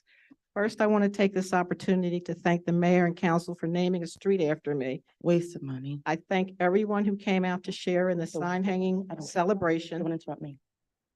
with me in person or reached out via a plethora of emails, cards, gifts, She and needs a even mask. flowers, as it was your intention that I get to smell them while I'm alive, and I did. I understand that it was Becky Perone's idea and former. My name is Councilmember Rebecca Perone. That's No, Councilman that Perone was to Ms. you. Eva Foster's suggestion. You're gonna have to give me time. Count- because you're I'm not being getting any interrupted. time Point I'm of not order. talking. Point of Get a order. mask, please. Point of order. No one should come in here with germs. I'm Councilman sorry. Perone, please stop interrupting. No one should come here with germs and be allowed to speak at the microphone. That's my issue right now. You need a mask. I'm very While sorry she's about talking. this. Councilman Perone. There's no legal requirement Right. that. Well, I am Need my stating 4 that the minutes New back Jersey because she's state interrupting law, me. I if need you're my sick, 4 you should minutes stay back. home. She's interrupting. That is the state That's law. If not you are the sick, state you law. stay Not home. the State law, honey. Yes, it is. Because of COVID, We know if you you don't are fact sick, check. if you are Check. sick, We already if know you are that. sick, you stay home. We don't get special. Point of treatment. order, point of order, Don't come here with diseases. point of order, It's okay. point of order, No, point of order, she needs a mask. point of order. Yes, she does.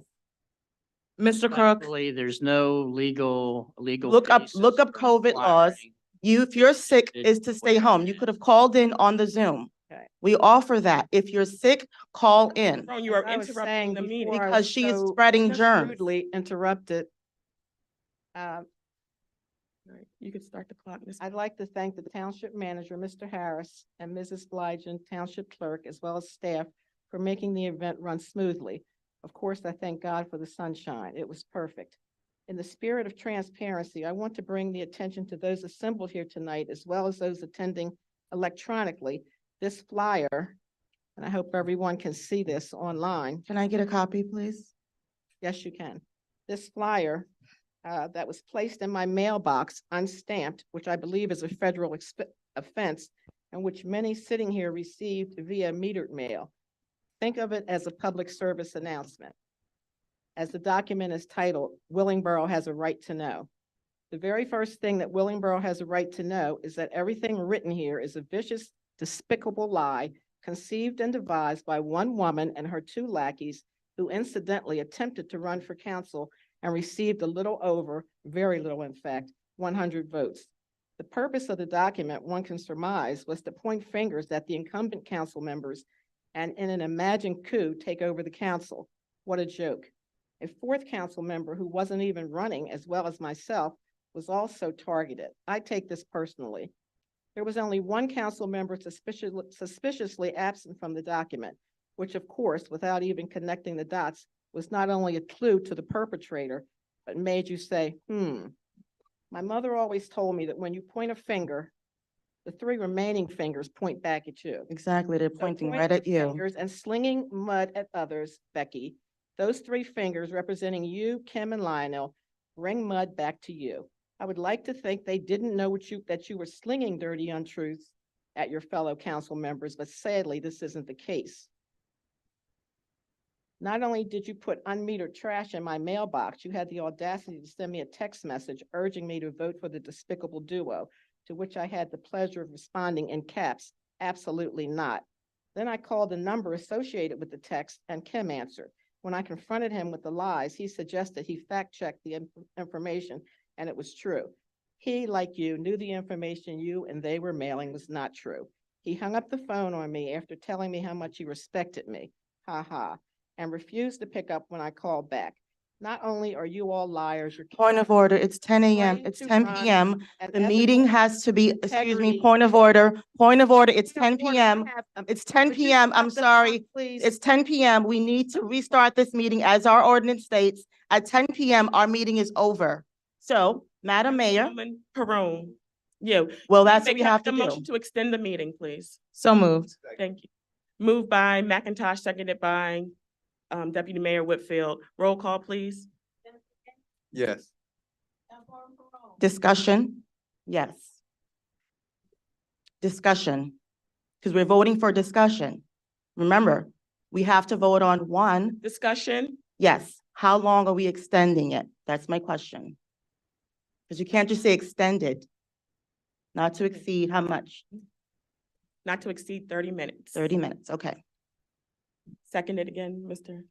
Anderson. Second. Thank you. Any other discussion? Roll call, please. Let me stop laughing first. Yes. Yes. Yes.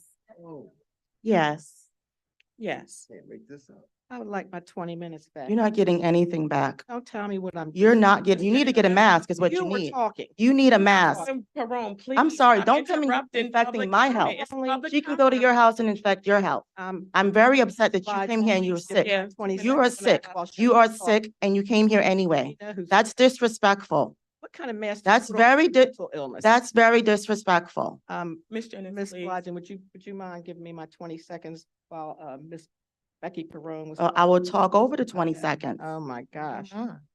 Please Um, continue, ma'am. You're cowards afraid to run an ethical, integrity-based race. What's next? Are you going to convince the residents of Willingboro that the election was rigged and that Kim and Lionel actually won the race? I don't put anything past you. Becky, and I feel it's appropriate to call you Becky. You can call me Becky, because that's you my referred to name. me in Jackie. My name and is you're Rebecca slandered, Marie and my Perone name is Becky. Jacqueline, and you call Okay, me you Jackie. can call me Becky, that's my name. Okay. Becky is a beautiful name. You're slanderous. She's talking to liar. me and I'm You responding to her. cannot to you. She's speaking to me. You cannot She respond said, right I now. don't like my name. She said, I can respond if I decide to. There needs to be order in this meeting. Use There's the order. order. If There's she is order. You disrespectfully order. coming in here without a mask and you're allowing it and then calling me out of my name, Out of your name? yes. Oh. We wasted enough money on taxpayers' dollars to name a street after you. Now we have This to. is not your comment, Please. Councilwoman. Well, then Perone. continue. It's not Talk. your- Read it's whatever not you your have comment. there. Councilwoman Perone, you will be given an opportunity to respond. If you can please. She should not ask me any questions. Do not, have to you, respond. my name is Councilwoman Perone. My name is Mrs. Councilwoman Perone at this meeting. Uh, That's it. Becky, I feel it's appropriate for me to call you Becky as you refer. Councilwoman to me Perone, as Jackie. Councilman and your Perone, Slanderous flyer. Councilwoman Perone. Oh, everyone's Nobody Then sitting. I don't care. Serving. I do not care. I do not care. Then Chill out. bang the gavel. Public comment. My That's name is gavel. Councilman It Perone, is public comment. Councilwoman Perone, and don't And you it- forget it Go either. ahead. Okay, That's Go right. ahead. That's right. go ahead. I'm not taking Go ahead. disrespect from You either owe corner. everyone sitting and serving the residents of Willingboro with you an Spreading apology. germs. But I know that's not going to happen. You can't be held accountable because you are not accountable. Actually, here's a suggestion. I just wrote and published a book last week, and I suggest Biggie. you and your posse try your hand at the same, because this is pure fiction. I gotta see this Figment of paper. your sick imagination. Good luck with that, Becky. By the way, Willingboro has a right to know a few things about you. True Mhm. things which you somehow forgot to put on the flyer. Big mistake, but wait for it. This is not over. By request, I was asked to wait until after the election to address this, so I did. But as my mother also told me, it isn't over till the fat lady sings. This is not over, it's just the beginning. And while this may not have been the time or place, Willingboro has a right to know. What is done in the dark must come out in the light. Guess you know who learned me that. Saving the best for last. Congratulations to Mayor Kaya McIntosh, Deputy Mayor Samantha Whitfield, and Councilwoman Dr. Tiffany Worthy for winning your elections with style, grace, and most importantly, integrity.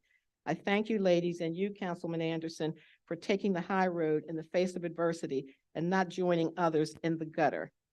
I look forward to many more innovations and advantages for the residents of Willingboro in the months to come.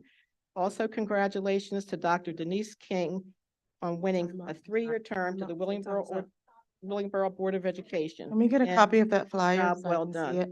Your flyer? Whatever's in your hand, whatever you have in your hand, I you will said give that. you a copy. I have a copy for you. Okay, and so you. anybody Thank you, else. Mr. Jennings. Can I, Copy. can, The time is Thank you, over, Mrs. ma'am. Jennings. talking about? You All must have right. made that yourself. Have a seat, ma'am, with your flyer. Go, you've made it. Listen. Go sit down with your flyer. Is anyone online? Okay? Making flyers and then coming to read them out here and you can't give them out? You made that flyer. Coming here with Dr. Seuss stories. Pose. Please sit down with the Dr. Seuss stories. Pose. Yes, Mayor Beulah Williams. Thank you.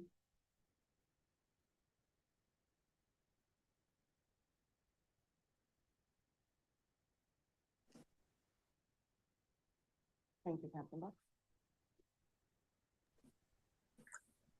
Good evening, good evening, good evening.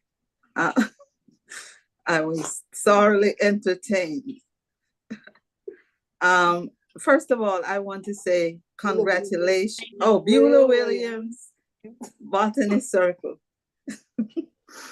Congratulations to our Mayor McIntosh, or Deputy Mayor, and our Councilwoman Worthy. These fine ladies have been doing a wonderful job, and I'm glad that they have been re-elected. Congratulations.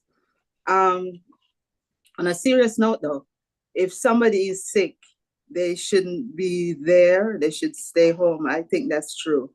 And also it would be advisable that the council have a box of masks in case somebody comes in and they need one, then, you know, one could be offered to them. Yeah. I empathize with the veterans. The gentleman articulated that there was nothing there to compliment them on the wonderful work that they have been doing for our country. And as we know, Levitt, the community started on behalf of veterans. So yeah, we shouldn't forget them. We're hosting our annual Thanksgiving dinner at our host church, St. Paul's, on the 18th, Terry. And of course, our veterans are welcome as well. It will be the 18th at 1 p.m. to 4 p.m. So veterans, come on out and get a good lunch. You're welcome. There are other things I needed to say, but I got sidetracked because of the lady who just spoke, and she actually got several 4 minutes. So I think she got ample time. Thank you, everyone. God bless you. Let's not be, let's keep focused. You, Mayor and Council, have been doing a wonderful job. Our manager, and I appreciate all the work you've been doing, our clerk and everyone. Keep up the good work. God bless you all. Thank you, Ms. Williams. You're welcome, Mayor.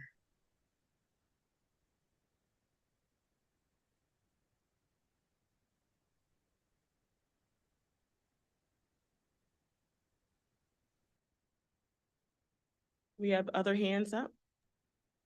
Yes, Sarah.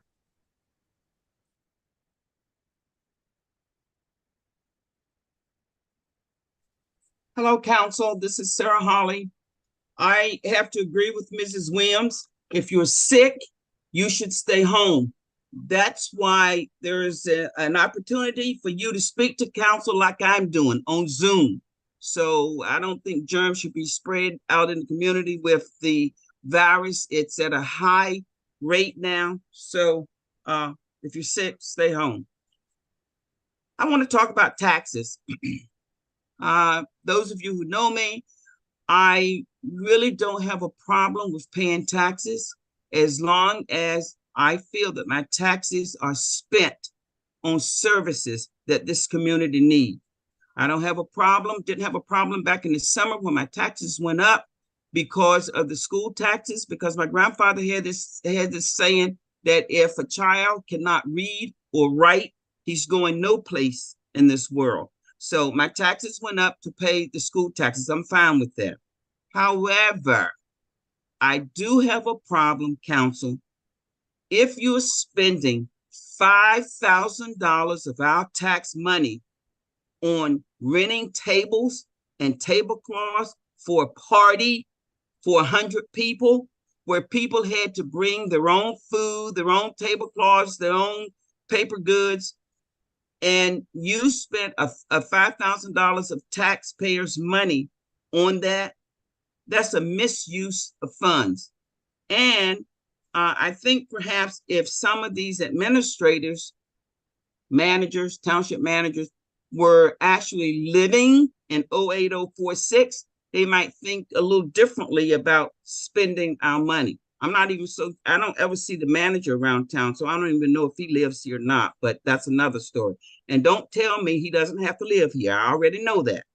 But my point is that there's a problem with spending our tax dollars. As it relates to the senior center, and I'm speaking on all the things that I heard on the last budget meeting. As it relates to the senior center, there are those of us in town, seniors like myself, we already know that the majority of the people who make use of the senior center with the activities that are there, a great majority of them do not live here in this town. And if you go to other community centers around Burlington County, and if you're not a resident of that town, you have to pay to use that community center. And you have to pay to participate in those activities of that community center also. And a federal grant, all communities have federal grant. We're talking about how our tax dollars are being spent. As I stated, I don't have a problem with my taxes, you collecting taxes for me, but I want my trash picked up on time, and I want my money spent on programs that's going to benefit the whole community, not just 100 of us at a white party that nobody knows anything about. And those are my comments for tonight, and thank you for listening. Thank you, Ms. Holly.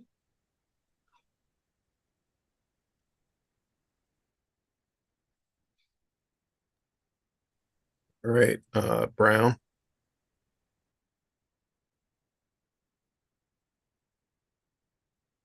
Good evening, everybody. I'm gonna make my comments short. I just want to thank the council member, the mayor, and all the officials and residents. I wanted to thank the police officer, the EMS, the fire department, and I wanted to give an extra shout out for Captain Buck and Captain Perez for listening to my concern. And I thank Mr. Harris for reading the report thoroughly, and also thank the people that read the budget.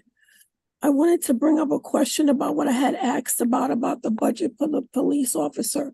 As I was reviewing a newsletter on the email for the law for the license process for the uniform for the police officer, the license, there's a $6 million appropriation that was allocated. If y'all could follow up about that for the license, I would appreciate that.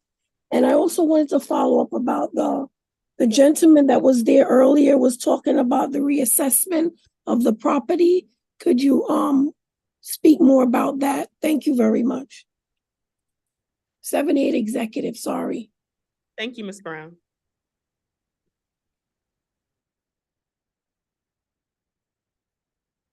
All right, Tarina Williams.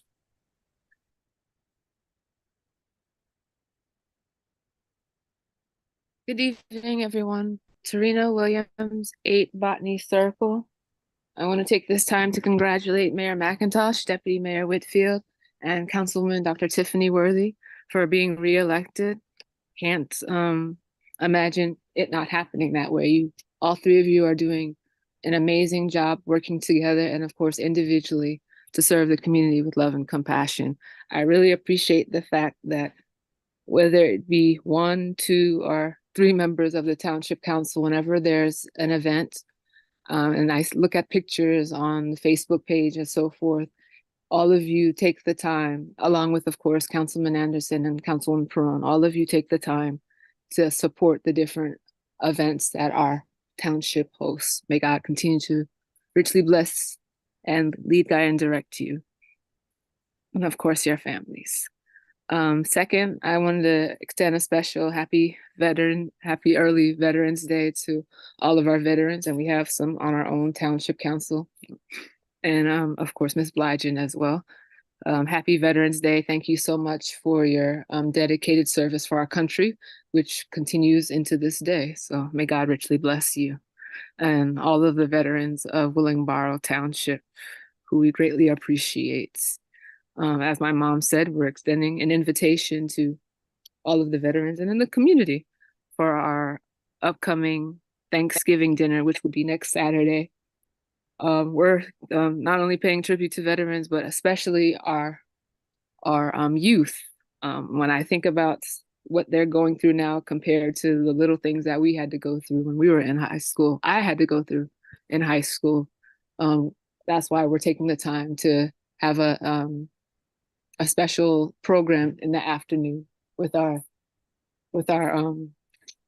Thanksgiving dinner. There'll be a motivational speaker, and we'll be acknowledging youth who take the time to make a difference in their community. If you have a nomination, please send it to our email, willingborough.sdachurch@gmail.com, so that we can acknowledge them. In addition to that, as November flies by, I want to share that November is Epilepsy Awareness Month. This is a neurological disorder that affects 470,000 kids alone in the US alone. And 1 in 26 people will at some point have a seizure, tragically. So please be encouraged to go on to epilepsy.com and learn more about this neurological disorder that affects so many people, that if and when you need to help someone who suddenly has a seizure right before your eyes, you'll be able to give them the first aid care that they stand in need of, because we're all brothers and sisters in Christ. I appreciate the fact that the Willingboro Police Department is collaborating with the Beloved Project for the mentoring program. I greatly appreciate the police department, the EMS and fire department, and how they're looking out for us 24/7, but still make time for all these different programs that they do. Police Academy for the youth, Fire Academy for the youth. And I really appreciate Willingboro Township and the great work that we're doing as led by the Lord. I'm sure I want to say thank you again to the veterans, Ms. Foster, especially with senior services. And thank you for, what is it again? It's Willingboro Connect. Yes. Thank you so much for the creators of Willingboro Connect that keep us up to date with what's going on. May God continue to richly bless you. Thank you for your time, and have a happy Thanksgiving. Enjoy the rest of your week, and continue to lead, guide, and direct you in all aspects of your life. Keep leaning on the Lord, and He'll carry you through whatever you may be experiencing. God bless. Thank you. Thank you, Ms. Williams. You're welcome, Mayor McIntosh. Is there anyone else online? Not at this time, Mayor. Thank you very much. Public comment is now closed. All right, Mr. Harris will go through. I think some was addressed to council and some was addressed to township manager. Mr. Brantley started off with his concern or disdain for the lack of veteran events for Veterans Day. So, Mayor and Council, I just want to be clear that since I have been in Willingboro, it has been my instruction and understanding that all the activities for the veterans come through the Department of Veterans Affairs. When I came here, the first Memorial Day was organized by that department. The subsequent Veterans Day Parade was worked with that department, and all of the activities regarding the veterans were directed by the Department of Veterans Affairs, and I have respected that. Regarding this year, I was instructed that that department opted not to have any activities in Willingboro this year because they were going to participate in a larger activity in Burlington County. So it is not because we decided not to have an event, it was because they decided not to have an event. And I take offense to Mr. Brantley's implications that these are decisions that I am making, because that is not the case at all. And I just want to be very clear on that. Yeah. And I do want to add to that, he also mentioned that we don't put wreaths out. There is observances one way or another for all of us. This council has put out a wreath and invested in wreaths and has gone Memorial and Veterans Day every year. So I also take offense to that. Also, just to put out there that the council does not care about veterans. I think that is very short-sighted. There's a lot of investments throughout the year, outside of Veterans Day that the council definitely supports. Also, there was no word whether it's going to be a Veterans Day event. I know Councilwoman Perrone, she takes the lead on that, but there was nothing until last meeting. it wasn't happening. So, I'll let Councilwoman Perone speak to that. Yeah, because it was. Wait a minute, wait. Okay.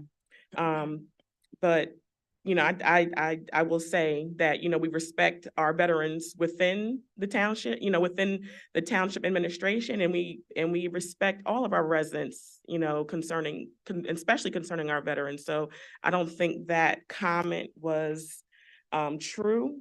And I'll let Councilwoman Perone. Yeah, I just want to be clear. And people are referring to our last budget meeting, which was on last week, Thursday. And yes, I did bring up the fact that I did try to plan the Veterans Day Parade as budgeted.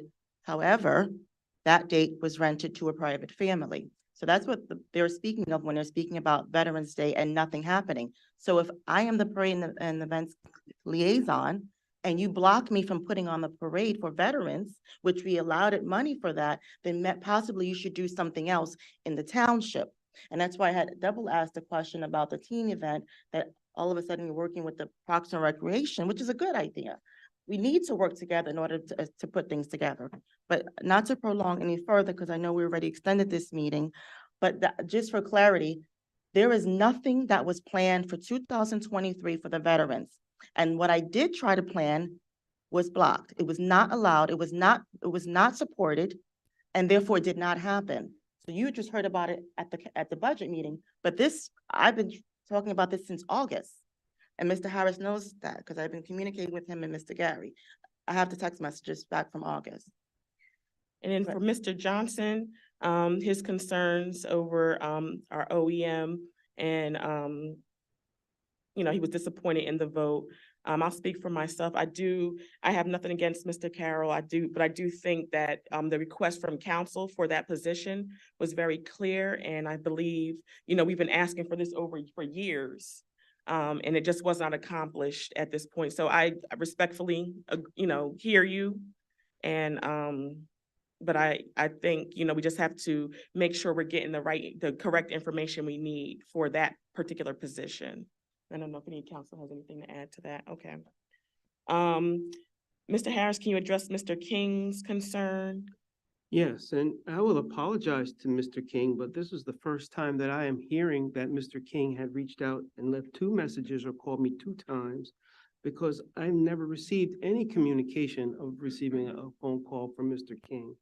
I had conversations with one of the council members regarding the signage issue. And we did reach out to Dr. King after her signs were taken, and made arrangements, I believe, to have those signs returned to her at her home. So I don't, again, I apologize to Mr. King that I did not return his call, because that is not my practice. And again, that's really all I can say on that matter. Okay, thank you. Ms. Mallory was next. Her concerns over council people and I guess MUA commissioners not paying taxes. I don't know how one comes to that conclusion of one not paying taxes. I think. Well, I believe the regulations are they have to be residents in a community. That's the only regulation too. Not a taxpayer, so. And as far as she was talking about the paying tax system, she is absolutely correct. When they came into Township Hall, it was quite busy. But those were persons that I believe were obtaining marriage licenses and certificates. And there were 5 weddings or 6 weddings today. There were a lot of people here, and it was very busy. And it was not that there was a line wrapped around the building, people trying to pay taxes. As far as parking, we do have a very sizable parking facility across from the municipal complex. Our space is limited as for parking. So it's catch as catch can. And without extending or building some type of additional parking, there's not much that can be done about that. And I will leave any comments regarding request to Madam Clerk. And actually and then for the interest of the public, can you just tell them the times they can come up and pay? It's not one day you have to come pay taxes. You're available to pay your taxes Monday through Friday from 9 p.m. or 9 a.m. to 5 p.m. You could pay your taxes online. You can mail them. There are many ways that you can pay your taxes.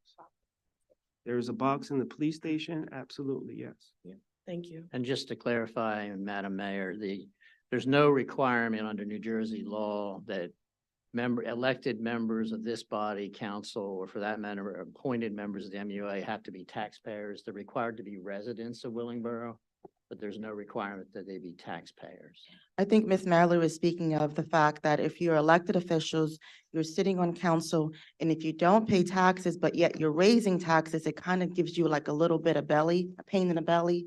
Because even if you're renting a property, that rent that you pay is included with the taxes. But if you live in, and it says here, Mayor McIntosh lives at her parents' home, she doesn't But pay you put it up taxes. on the paper, right? So And you don't know therefore, what I that's what pay, Ms. and that is- Mallory that- is that's speaking what of. is- Now, this what is is very what this- Jacqueline Jennings gave to me, and that's what it says. So people in the community receive this document, and it says, Mayor McIntosh does not pay taxes. She lives in a property home But you know, owned by her you parents. just bought a house So- 2 months ago, right? And so you've been on therefore, council for I- how I- long? my- And where were you paying? You were paying taxes You through pay rent, rent. When you correct? pay rent, Correct. when you pay Thank rent, you. when you Okay, pay thank rent, you. you pay Thank you. taxes. If you Okay, live in your thank you. parents' house, you don't pay But taxes. multi-generational So wealth, if are you're you the still mayor hating and on then that? That's a you're shame. voting to That's a raise shame. taxes, That's a it's shame. upsetting to the So community. again, And next- Nat Anderson, it next- says here, Excuse me. Councilman Nat Anderson lives in a property which is formerly owned by his ex-wife. Is that true? I don't know, but it says he doesn't pay taxes. Yep. Councilman You know, Anderson, when was the I last think- time you paid I'd taxes? also, When was the last time you paid taxes? Now, you're a man, so you don't. So Absolutely. therefore, If you if you're, this is what I'm reading off of what Jacqueline. Councilwoman Perone. So you're you- saying that I'm making this up, but this is what we're circulating. Councilwoman So Perone. Miss Mallory is speaking Council- about what she read, right? Councilwoman Perone. So therefore, you're gonna Council- have an attitude with me because Council- everyone got this document except for me. I'm getting it right now. excuse me, I'd also like to point out that this council has not raised taxes in the past 3 years.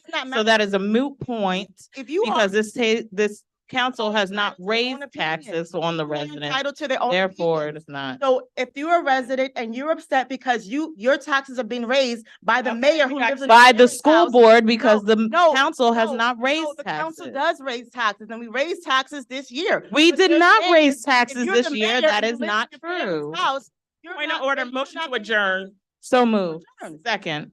Good night, Willingboro. See you next, see you tomorrow, as a matter of fact. Our budget meeting will be 6 o'clock tomorrow. Oh, and by the way, bronchitis is contagious, and it says it right here that you could be contagious for days and weeks at a time. Please do not come here if you're sick, especially Miss Jennings. Thank you very much. Do not infect the community. Do not infect the community. Please go home. Please go home. Go home. Bronchitis is contagious. It says it right here. It is 10:28.